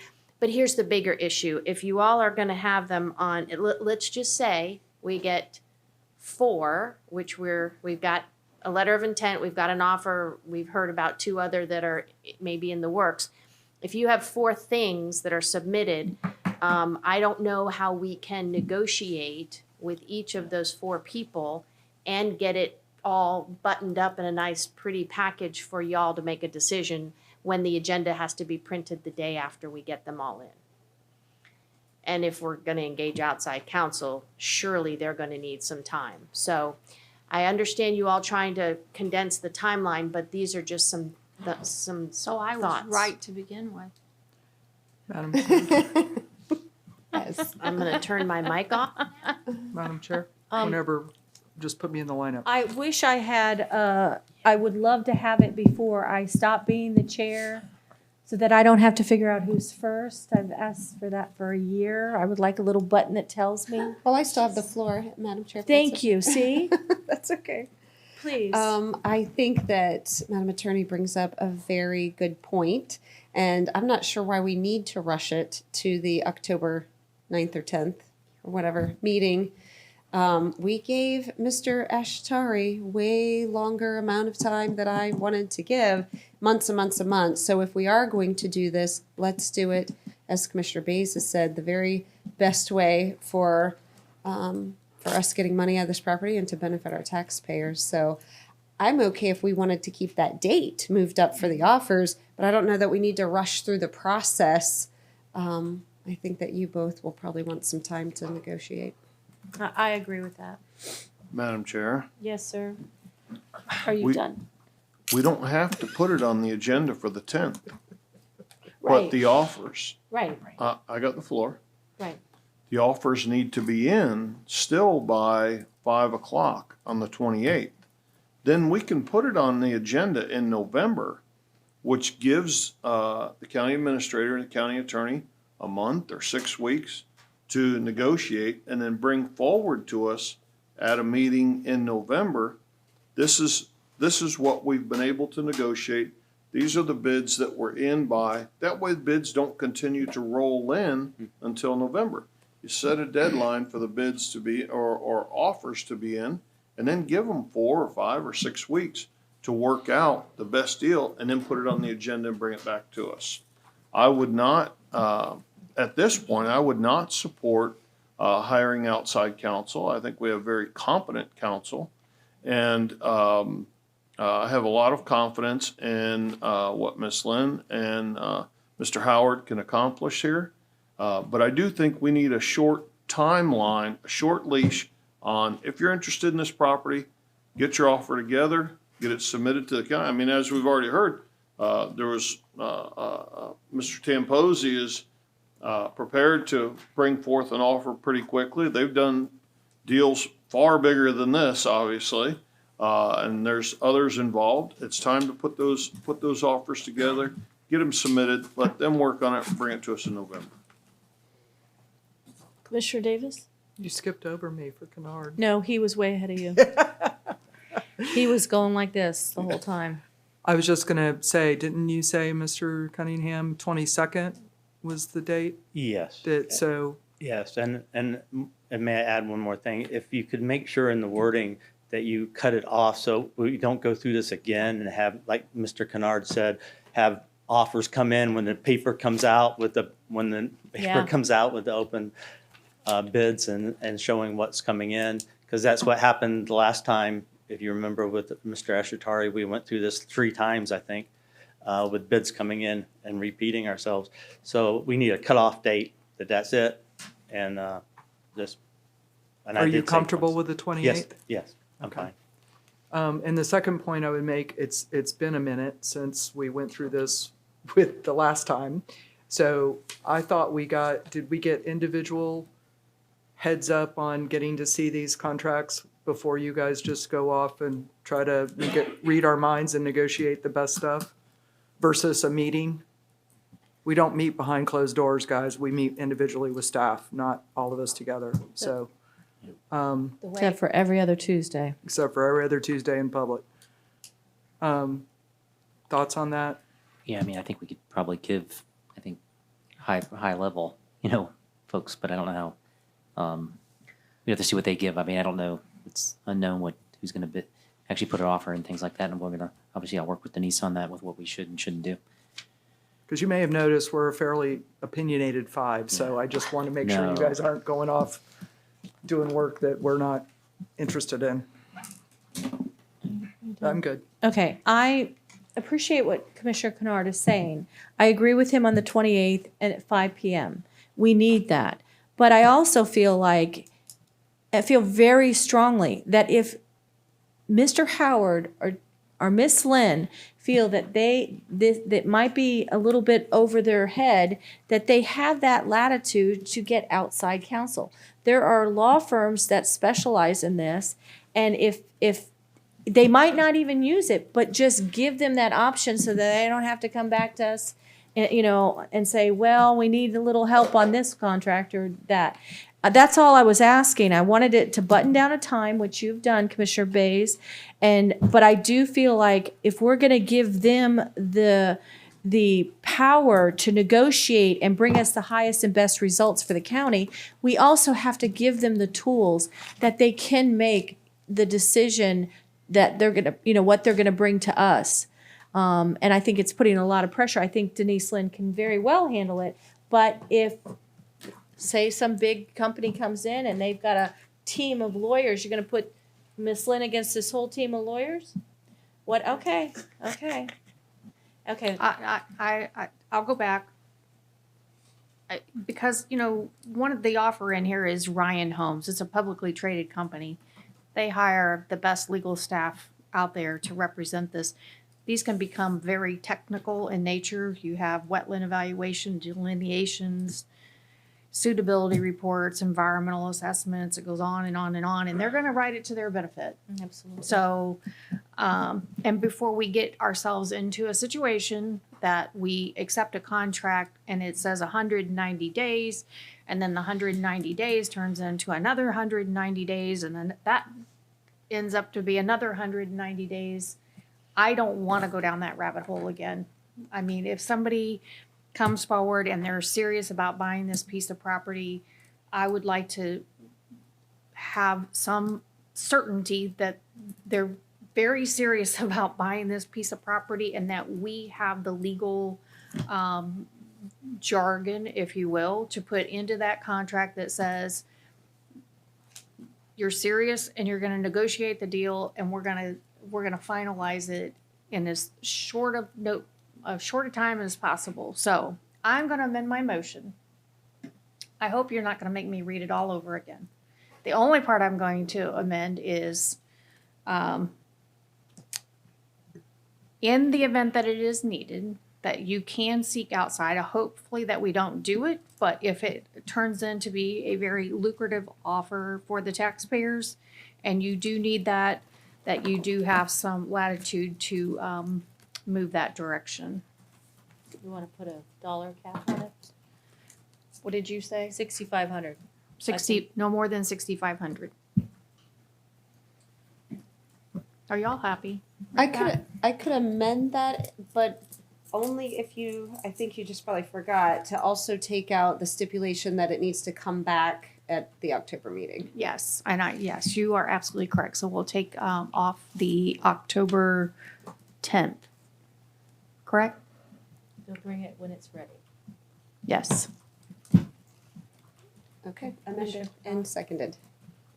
Thank you. Commissioner Kennard, you had your little finger up? No, I'm fine. I'll support that motion. The only comment I was going to make is that it sounds like we're going to get, at a minimum, 2 additional offers come forward.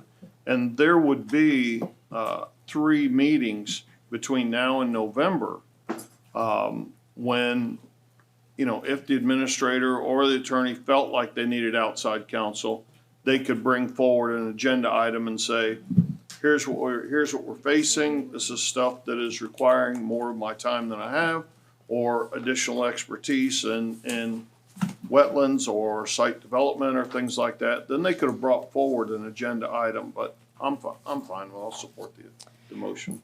Thank you. I just want to add, I think that they have time with the 3 offers and the 1 letter of intent to go over.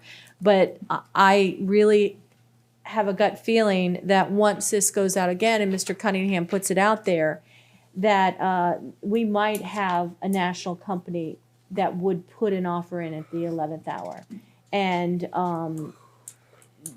so that's why I just wanted to protect that side.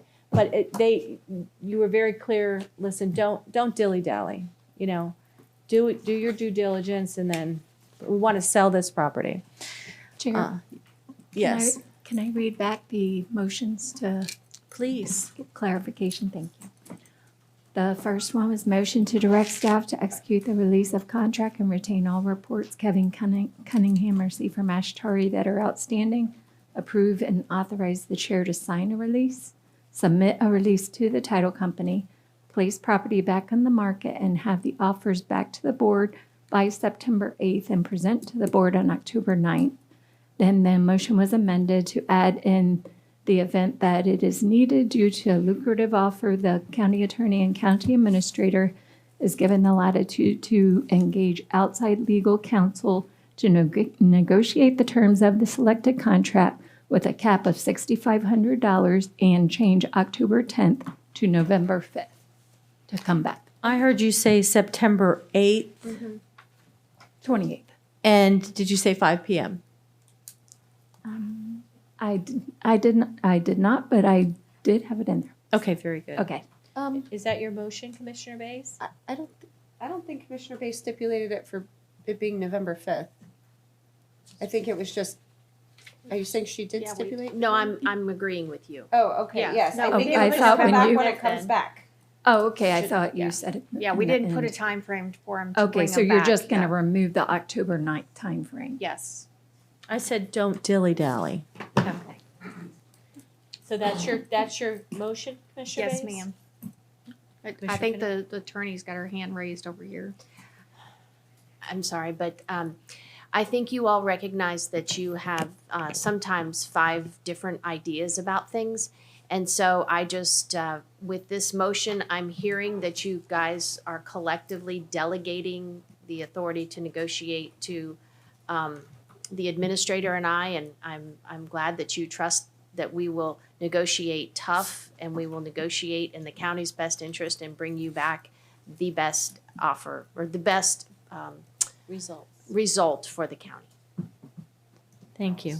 So it's gonna be hard to try to talk with each of you and get your thoughts, and like, that gets a little squirrely sometimes. So we're just gonna move forward and negotiate tough. I think we're delegating that to you, and then bring it back to us. We can be tough. And I don't think it's right to say that he's squirrely, but Mr. No, I didn't Howard, say what, squirrely. I said when it's over, we'll bring you a photo of us skipping again. I was about to Yeah, say, we're I gonna don't be know able how to- tough they are if they're I going know. around Jeez. skipping and holding hands. It's just a technique. Just saying. Well, It's a negotiating Well- strategy. Thank we you. just, So we have a motion on the floor by Commissioner Bays, a second by Commissioner Finnegan. We have talked this to death. I would like to open it up to the public. So would anyone from the public like to speak about this?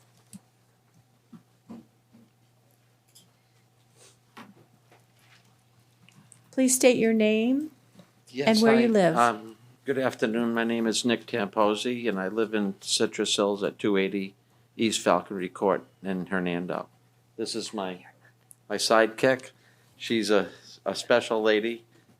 Hello, everyone. Chelsea Albuquer. I'm an urban planner, and I've worked with many a community on repositioning brownfield sites, which also, often end up in public ownership. So I love this stuff, and it's a pleasure to be here. Thank you. Thank you. If you, I know that it's 3 minutes. I know you guys are tired. We can give each of you 3 minutes. Okay. First, I want to thank you guys for your service, and this is not an easy job, and all of you. It's a public service, and you guys, we're very grateful that you're here. I'm very tired. I came up here driving Saturday, coming up from South Florida to here, and I see in the paper that the Betts Farm's for sale, and I go, what the heck's going on here? And I heard that the meeting was today, so I've been going around the clock trying to figure out how to do something that's fair for everybody. I'll just give you a little bit of history. My father was Sam Tamposi, and he was looking for a place that he could build a planned development. Columbia, Maryland was his the first planned city in the country, and that's what he wanted to follow, is something of a miniature version. So my uncle was a commercial pilot for Pan Am, senior pilot for Pan Am in the 60s, and he told my dad that there's a beautiful piece, he flies over it, he says it's got water, lakes, the Gulf of Mexico, and it's got high hills in the middle, but he'd never been there. So he told my dad about it, and my dad was always looking into Florida. We landed in 1968 in an old DC-3 on the grass strip in Crystal River. And we took a Jeep out with a broker by the name of O'Neill. That's all I remember is O'Neill, and it was an old Jeep. We ended up on the top of the hill at Sky High Ranch. And my dad's standing on the hill, and he says, this is it. I go, what the heck are we talking about? Watermelon patch down to 1,800 acres. And he said, this is it. People from New England can really appreciate this land. It will remind them of home, the oak trees. And I'm going, Clearwater, Dad, Clearwater, but we had just come from there. So needless to say, he was right. Let's fast forward. I mean, we drove down, 486 wasn't even in. 44 was just a two-way road. We ended up buying, my dad bought down on the plantation. I'd become very close friends with Will Caruth, who owned the plantation. He was a mentor of mine from Houston, Texas. And Norval Bryant became a dear friend of mine and a mentor to me. He was like the Sam Tamposi of the 40s and 50s and 60s with he was just a fabulous man and a real vision. He wanted 486 to go all the way through Salapopka, island hop with bridges. It would have probably been one of the most beautiful roadways in the state of Florida, very similar to like the Keys. He showed me all these plans and stuff, and the state just couldn't do it all the way right up to 75, bypass 200 and go right up to 75. Well, lo and behold, he did a good job. My dad, I think, did a very good job with what we got with the original Citrus Hills. My dad and Jerry Nash had sold the property to another company. They were from Europe, and they had it all gridironed, all straight streets, no golf courses, dirt roads, and they ended up not paying on it, and so my dad and Jerry took the property back. They came back to the county, and the county was so upset about this whole deal that they said, we're not changing anything. So my dad said, we got to do something. We'll put the golf courses in, cul-de-sac some roads. We got to do, put on Andres at the old First Clubhouse. And it was it was not what we wanted to do, but we tried to do the best. The first shot that they did was they put in 50 miles of paved roads. And that was a big deal back then. So, even how times have changed. In 1968, we were going down US 19. It said, welcome to Homosassa. And then underneath it said, don't let the sun set on you. That wasn't good, but we became a home. Citrus County became our home. I'm a resident here. I've lived here. I started here in 1983. I was coming here since 1968. My children are here. My grandchildren are here. I'm claiming 6 kids. That's why I was going to wear my hat, but. So what would you like to do? You have 11 seconds Got left. it. I think that we do a good job in the county. Mm-hmm. We've given. Yes.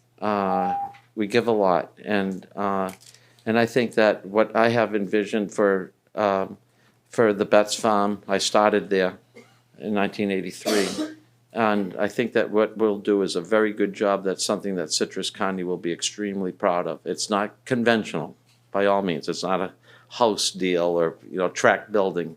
It's a little bit different, but you got to think outside the block.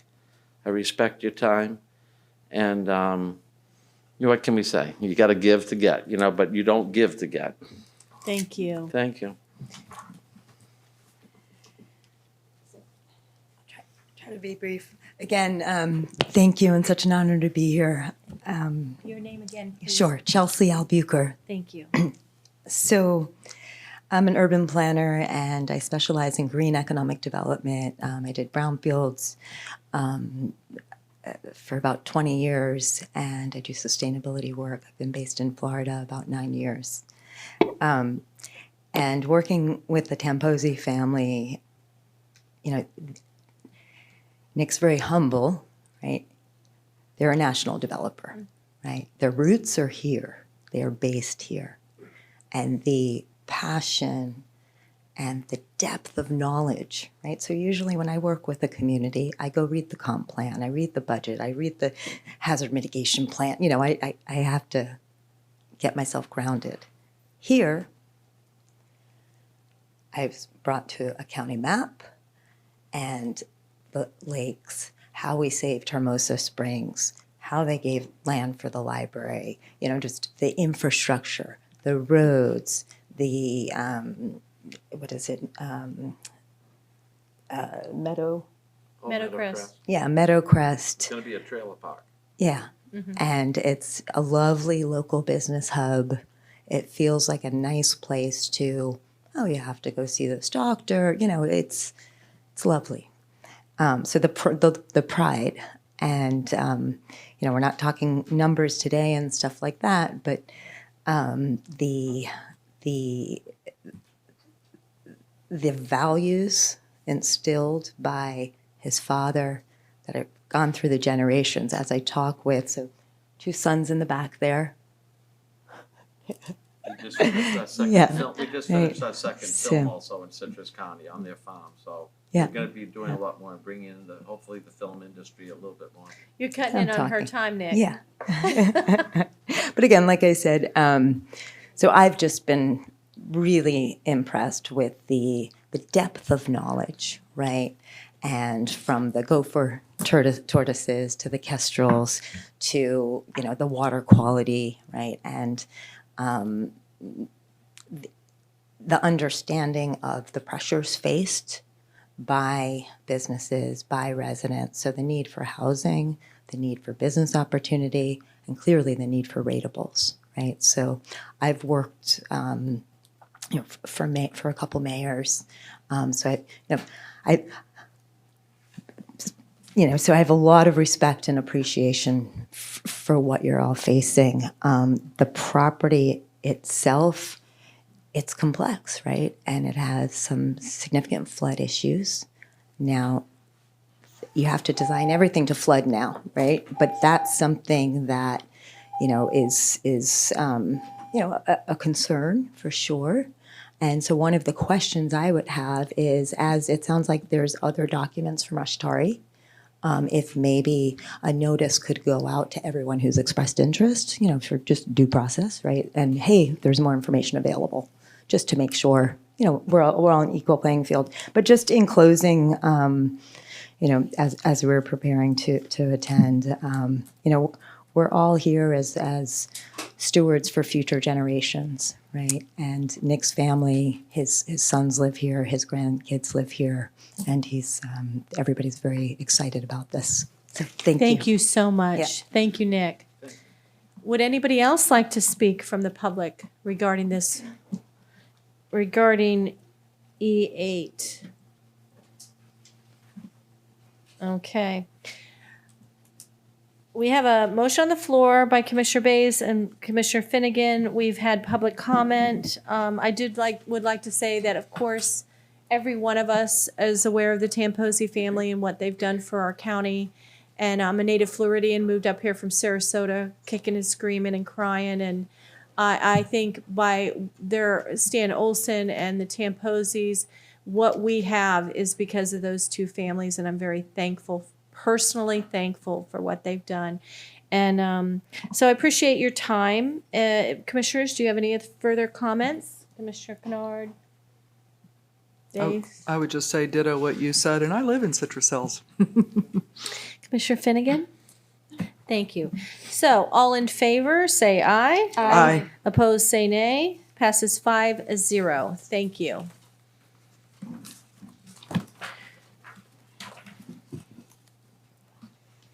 F, outstanding commission items. Mr. Howard. Yeah, it's just the first item, number 8. We're going to talk about that under K1, so I'm not going to say any more about that. Number 8, we just talked about Betts Farm, so of course we're going to update the outstanding commission items at the next board meeting on that. And that concludes number F. Thank you. G. There's an update. The governing body of the Special Library District, the change of time is going to be from 10 a.m. to 11 a.m. due to a scheduling conflict. Just wanted to make notification of that. Okay. And we've done H. I, advisory board announcements and nominations. First one is the Citrus Springs Advisory Council. Madam Chair? Can you? Yep. Okay.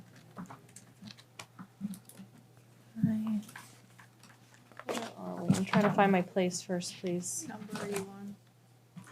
What number are you on? I-1. Okay, here, excuse me. Okay.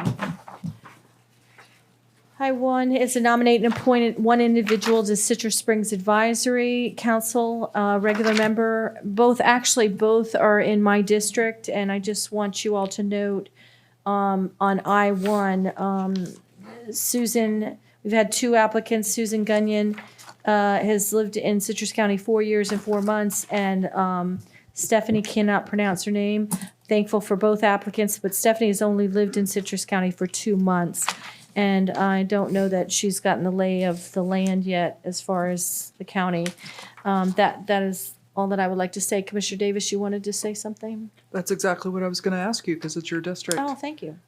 Traditionally, the chair does not jump out with a motion, and I wanted to invite you to do that. Or tell me who you would like me to, because it's your district, take the lead on it. Well, it's, I would like to make a motion to nominate Susan Gunyon to. Second. Thank you. Thank you, Commissioner Davis. Thank you, Commissioner Bays, for the second. Is there any public comment on the Citrus Springs Advisory Council regular membership? Seeing none, is there any further board comment? All in favor say aye. Aye. Opposed, say nay. Passes 5-0. I2 is nominate one and appoint one individual to the Beverly Hills Advisory Council as a regular member to fill the term that will expire 1/31/2025. Also my district, there is one applicant that is outside of the parameter to be on the board, Stephanie Ardiser. Thank you for applying, but I guess she doesn't qualify. Correct. She doesn't live within that area. Okay, so we have Donald Slow. He's been in Citrus County 22 years. If you would indulge me, I would like to make a motion to nominate Donald Slaw. Second. Okay, thank you. Commissioner Bays first, second. Is there any public comment on this nomination? Is there any further board comment? All in favor say aye. Aye. Opposed, say nay. That passes 5-0. And thank you, board. Thank you for that. Okay, we are on J, committee reports. Start with Commissioner Kennard. Nothing. We heard about Save Our Waters Week, coming up, and, I believe the very first event is this Saturday, the, coastal cleanup for our lakes, rivers, and Gulf of Mexico.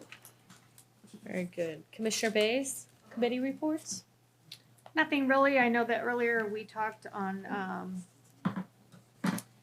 B10 and the septic funding, but I did see in the newspaper and would like to extend the gratitude to Congressman Bilirakis for the $1.2 million on the Phase 5 in Homosassa. That's about 183 properties for connection. $1.2 million to replace the contaminated well field in Crystal River, and $1.26 million for the city of Inverness on a master lift station. So I appreciate his working on the behalf of Citrus County citizens. Thank you. Commissioner Davis, committee reports? I have nothing. I will have plenty this week, but not the last 3. Nothing. I had the pleasure of being in the EOC during the hurricane from Sunday, Monday, Tuesday, Wednesday, and I am thankful for all the people that were there many, many hours. I'm thankful for Chris Evans. His communication skills were great. Mr. Howard, you have been right on everything I've asked about mitigation and FEMA and Red Cross and, getting with congressmen and getting, talking about getting the DEP, testing the waters.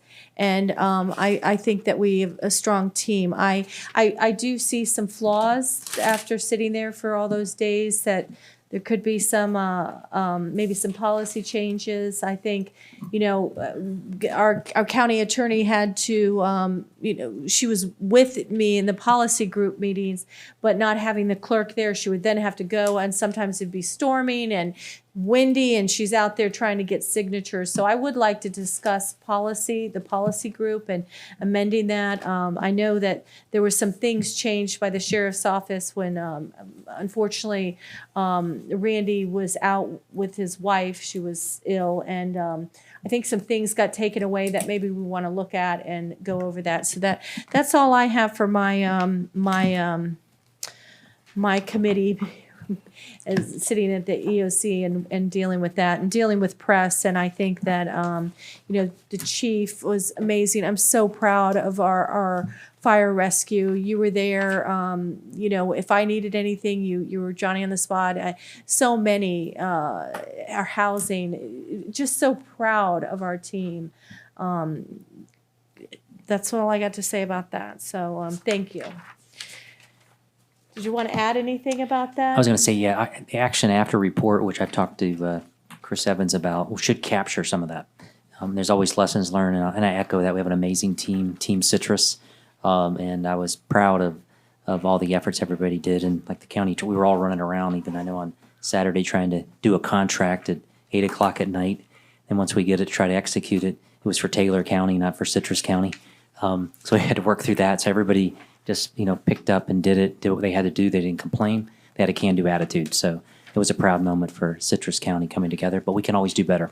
So we have an opportunity of lessons learned, and we will improve collectively as a team. And there were definitely some stressful times. I mean, I had trouble getting to the building several days, but we'll iron all that out at another date and work on the communication to all the commissioners, during those times. I don't know that the communication was right up to par for a lot, but I do know that Chris Evans made a great effort to get to me, so I appreciate that.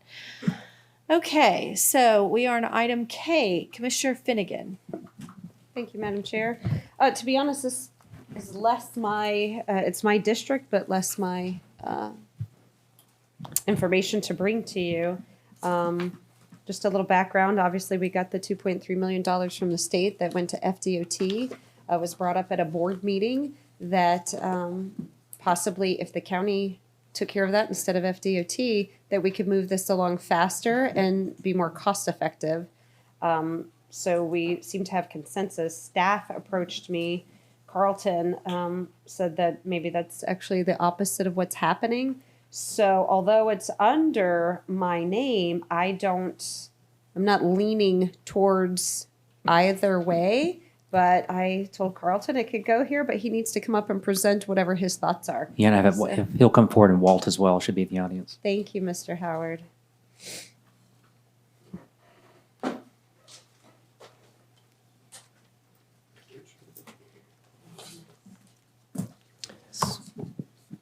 Chair, Commissioners, Carlton Hall, Interim Public Works Director.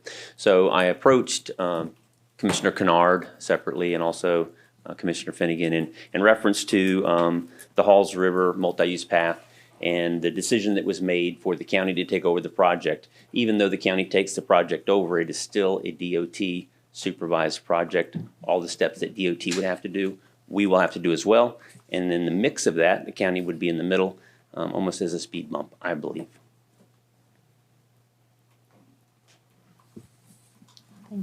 Thank you. Any questions? Madam Chair. Yes, ma'am. You seem to have a lot more to say to me, Carlton. Well, that was super brief. In addition, I could add, in discussions with Walt and Technical Services, there's a chance that the Department of Transportation, once they get involved in a project like this, they see the shortfall to complete the project. And a lot of times they're willing to put forth extra funds to complete the project, and we're in hopes that that would happen. Thank you. Anything? No, I got the briefing from staff, and I agree with Commissioner Finnegan. It was a slightly longer explanation, but as you said, we understand how funding goes, and I think you make a good argument that way. Thank you. And I was remiss not mentioning Public Works and Transportation. You did an amazing job. Thank you. Okay, so board, what is your pleasure with K1? This is a no vote. We just need a consensus from the board of how to move forward, how we would direct staff. I would support this. Commissioner Finnegan, obviously you support this. Yeah, I mean, for the direction, but I just want it done as quickly as possible and have, if that's accurate, if the state maybe could see that we would need more money. I didn't know on B, it says additional 1 million to apply towards the project. I know that we do have our match million in there. This was on there. Does that mean additional? Were we looking for additional money? And I've heard it said from TDC or somewhere else to get extra money. Yeah, so I believe, you can check with Aaron, but that $1 million that the county's putting in is as of October 1. And so what we're really looking for is a project this size, if the county could go ahead and set up for the next budget year to have another additional $1 million towards the project, it'll go a long way with the Department of Transportation. So after this upcoming budget year, so not Correct. 23, 24, you're saying 24, 25. Correct.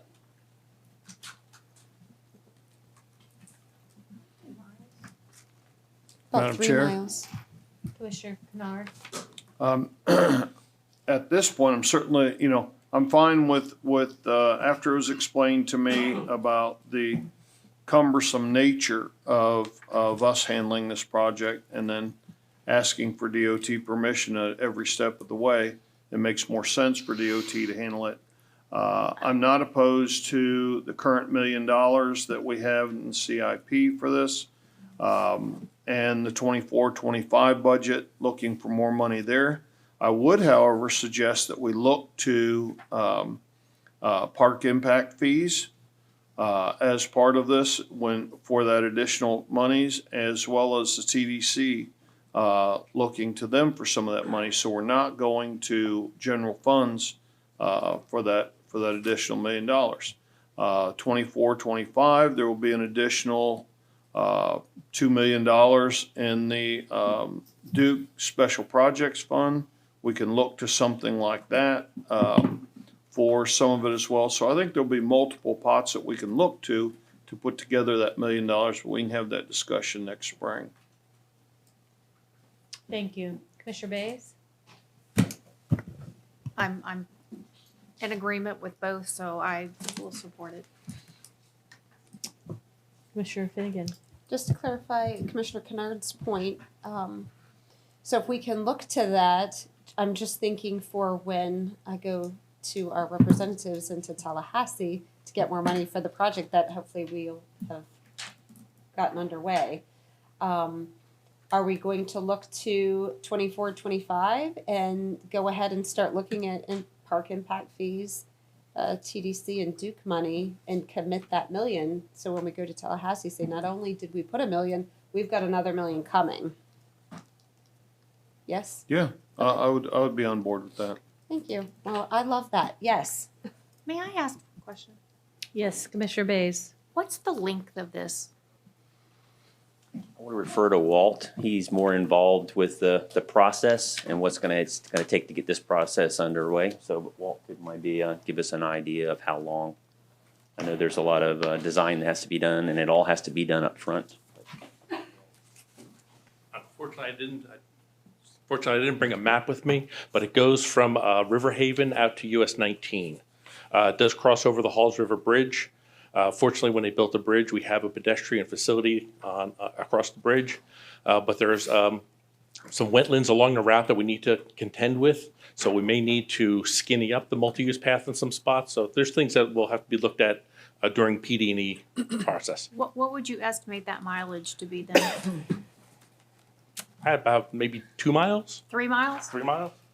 And what's what are we estimating the total cost? It was 8.3 total. We asked for 7.3 originally with our $1 million additional. So it's 3 miles, and we're saying it's going to cost $8.3 million to build that, Yes. and that's design and everything. When we just approved 491 today, and it's 5.88 million per mile. Yes. So 8.3 seems. I mean, you're building a roadway. I mean, that seems Yeah, well, there's wetlands we're dealing with along the Halls River. There's a potential for culverts that need to be extended, head walls need to be extended. So there's mitigation that's potential that may be rolled into this. So again, our number was an estimate based upon what we consider worst case. So may come in less, hopefully. Okay. How many miles did you say? 3? It looks like it, I'm just MapQuested, but it looks, it's 3 plus another 6 maybe. No, Ken Sheik No. is sitting out there and he lives out there, so he's. How many saying three. miles, Ken? You think, okay, so 2, okay. These maps don't know anything. Plus, you just said MapQuest. Shut up. Old lady. Shut up. I mean, pardon me, excuse me. Okay, any questions? I'm getting tired. Any questions? Okay. So you need a consensus. I guess the consensus is the board, would like to move forward with DOT management and implementation of the Halls River multi-use path, and that looking at an additional $1 million besides the $1 million that's already in the budget from park impact fees and TDC. Is that correct? Yes, so obviously if we're not voting on it, but I would not want to say anything to anybody we're asking money from in the future. So is there board consensus that looking ahead, and I know it's hard because, boards change and everything by then, but does this board have a consensus that not only in this next budget, but the budget after, we are looking to contribute another $1 million, even if not from general fund, from these other portions, just a consensus at this point? I support the impact fees and the TDC. I don't believe, I'm not gonna get into the general fund because we don't know. No, that's why I said Right. not using general Right, fund. okay, thank Yes. you. Commissioner Davis? I'm good with that, and all 5 of us will still be here on that next budget cycle. Yeah, Oh, you're right. I Thank was you. wondering. Thank you. I wondered if she got news about me or something. Okay, so good? Yes. Commissioner Bays? Yes. Okay, very good. Staff, you have your direction. Thank you. Thank you. Okay, Commissioner Jeff Kennard, Of nothing. thank you. Commissioner Rebecca Bays. Well, since you brought it up, Oh, boy. so today we on E1 we approved the contract for 491 to finish up that ever how many miles 1.9 I think or something like that 1.9 miles. And I think this is just to highlight exactly what we're talking about with this path. So when we did the first 2 lanes and expanded it to 4 lanes back on the original part, it cost $3.7 million a mile. What we're doing, and we had regional drainage and we had the ability to expand. And what we approved today is $5.88 million per mile. It's not expandable and there's no regional drainage. This is why we cannot continue to kick the can. We have things that need to get done. We've made a commitment in our county to do, to lay roads and for residents, and we've got to get these roads paved and do our maintenance. And as we can see, inflation is never going to get any better. So we can't continue to prolong these because they just get more and more expensive. That's all I've got. I'm glad you brought it up. I wasn't going to bring it up. I had it in my purse, but this was brought on, and this was a political thing to stop this 1.9 miles, 2.6. If we had, and I believe it was your board, gone with the regional drainage and moved that forward, we would not be in the situation and that road would be done. But politics got involved and people campaigned on they're going to save us money. And by looking at this, it's costing us tens of millions of dollars more. There's not one penny this county saved by not finishing this road. And, the regional drainage, I was told we couldn't bring it back in, Mr. Howard.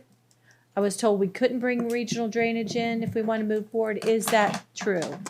We're looking at that. I Okay. think it's it's an amazing opportunity, I think, to look at and explore. I think it should be a top high priority action item. We'll look at it now, but I think in 2024, a lot of these, the path that we just talked about earlier, that needs to be as an action item as well. But we look at all these things to see what we can and can't do. But I do think there's a lot of real estate that you could actually, put back out there by doing a regional approach. So I think we need to look at all of those options and put them on the table.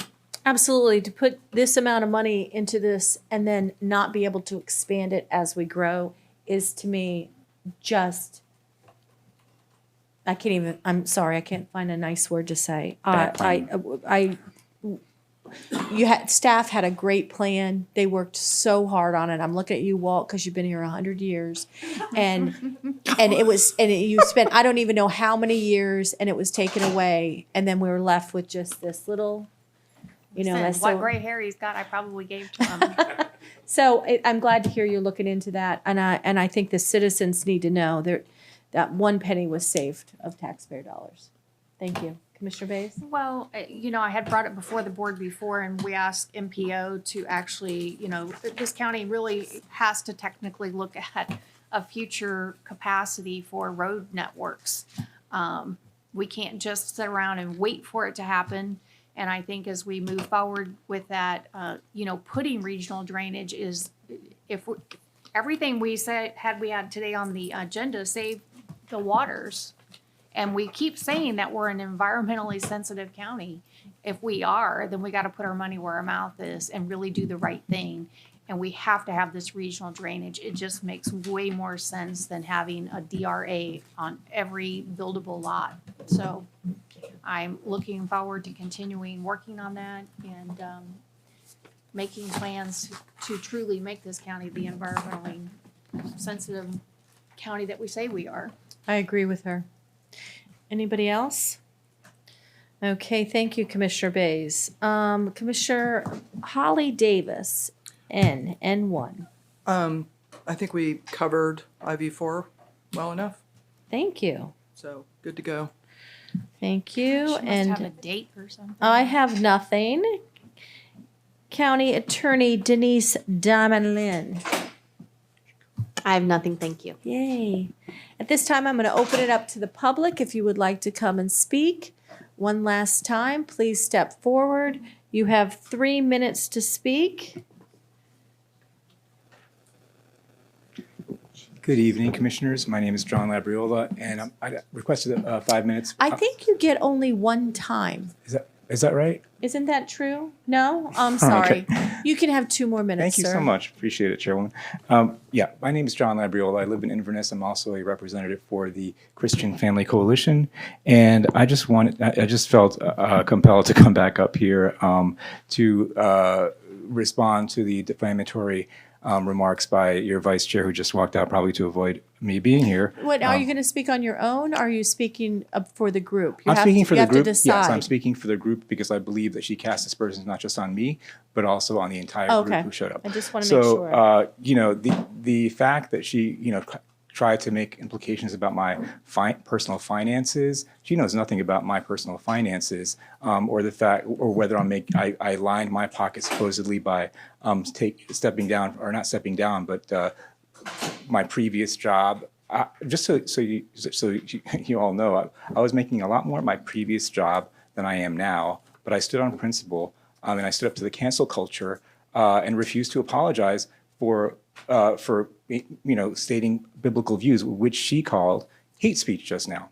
And by making that remark, it just shows her contempt for anybody who believes in biblical values and the right to free speech to express those views.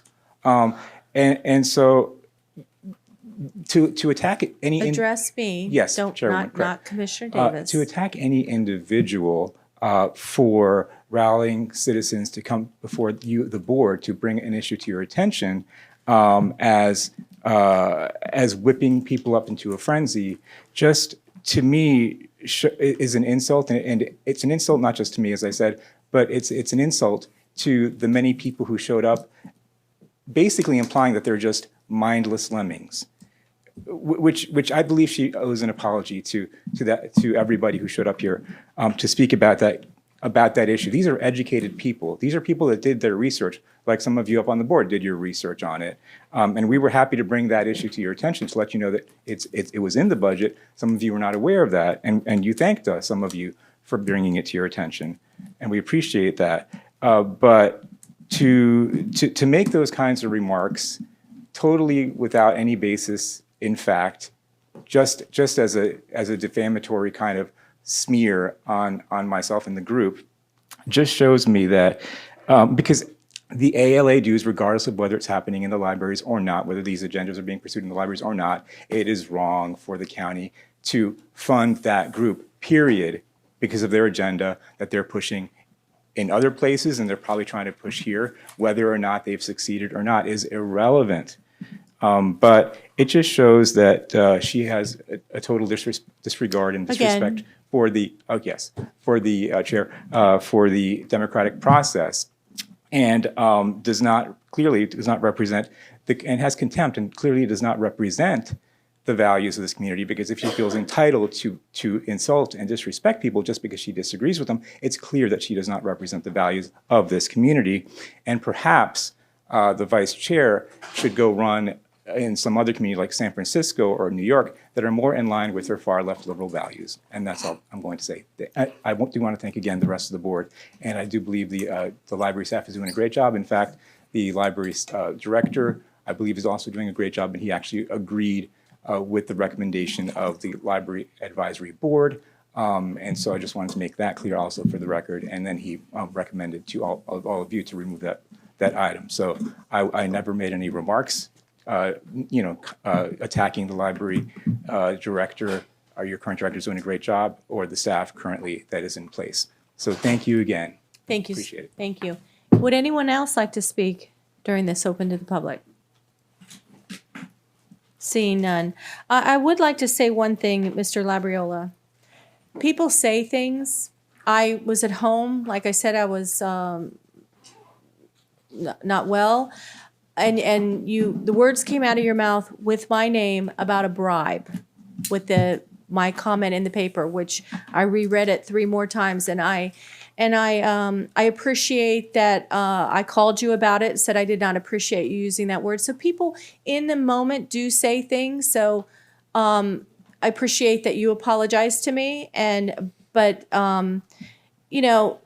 if you're gonna put it out there, you're gonna get some back. And I just want you to know that I did not appreciate that comment at all. And I'm sure it was just in a heated moment. You were feeling, that you were passionate about something, but I don't think it's good, any of these words bantered about from anyone, so thank you. And anybody else like to address open to the public?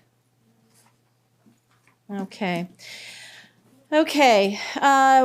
Upcoming meetings, we have a regular meeting September 26, 2023 at 1 p.m. We have a regular meeting October 10th at 1 p.m. right here, both meetings. And then a regular meeting October 24th, 2023, 1 p.m. here again. We have upcoming Madam Chair, I am so sorry to interrupt. Commissioner Finnegan just said Eric may have an update for IV4, even though I skipped over that item. Is that true, Eric? I'm sorry, I didn't mean to diss you. I saw you standing there, but I didn't know what you were doing. I'm so sorry. Eric has an update too from the citizens earlier as well. He quickly got some more information on that. Oh, as well. yes, Just want to fill you in on the 2 properties that they spoke on earlier. Both properties have had active code cases. They've both been prosecuted, both been found guilty. One is on the demolition list, and it's already done through all the legal hurdles, so it's imminent. That's the second one. Is that the Lecanto or Beverly Hills? Beverly Hills. Very The Lecanto one is currently receiving fines. It has a lien by the county, and our code director is going to meet those folks, the 2 gentlemen that are up here on site, and discuss possible options and continuing to pursue it. But they've both been fully prosecuted and found guilty. And you updated Bruce and Tim and Mr. Lang? Yes, and Okay. they all gave their phone numbers and addresses to our code enforcement director, and they're going to meet with him on site. Thank you. Yes. Do our code violations have enough teeth in them? I think the guy from Beverly Hills said something like 20 years.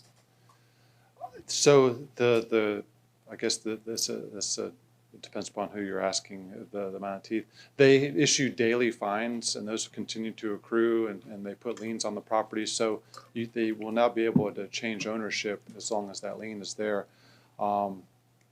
If the property is determined to be, if it's in disrepair, if it's determined to be unsafe, then they can demolish the property, demolish the structure, which is they're doing for the second one. So we'll have to make a determination of what's unsafe, if it's an unsafe structure or not. Our code folks demolish dozens of houses, dozens of structures a year that are determined to be unsafe. So it's a very active process. Okay. Thanks. Eric? I could, no, not for Eric, just for Commissioner Bays, because for some of those in Homosassa, it is frustrating, because that's my point. Code enforcement's doing all they can do, but if the house doesn't sell, if they just keep the house forever and ever and ever and ever until it becomes unsafe, there it sits. So that's not good for the neighbors. There's really nothing else we can do except for keep assessing these fines. Or make them more. I sat on code enforcement in the late 90s. It was a very stressful board. We had a board back then of volunteers, and I sat there, and it is a tough thing. Like you said, you just keep incurring fines on, putting fines on people. But the one thing, and for Mr. Lang in Commissioner Finnegan's district, there's an RV there that people have been living in for a year. Is that part of that you're bringing forward to the code enforcement? I think it was already brought forward. Yes, that was part of the guilty determination. Okay, when it went to special so but they're not, that property's not being demoed. That property is they're in Yeah, it's been found guilty. They're assessing fines, and code is going to see if there are what the best practices are to continue to pursue it. They haven't gotten a response from the property owner on multiple attempts. Well, So that's the shocking. fines just continue to add up. So they're going to reach out and see if they could be more proactive and see if there's any other attempts they can make to pursue it any further. Sure. Thank you so much. Okay, where was I? Did you have anything else you wanted to say about that? And good job, staff. That was pretty fast. Upcoming workshops and special meetings, government body of the special library district that's been moved, right? Was that on the first page? That reflects the correct time. This is right? That's Okay. right, 11. Okay, so September 26, 2023, 11 a.m., right here in this room. Final budget hearing is September 26. What day is September 26? Tuesday. I will be there. I do not have treatment, so I will be there. I won't miss that. At 5:01, right here, and then Citrus Elected Leadership Summit, Tuesday, October 3rd, 2023, at 9 a.m. with Ilcucci Technical College. And we don't have any public hearings, so it is 5:07. I'm going to adjourn this meeting. Thank you, staff.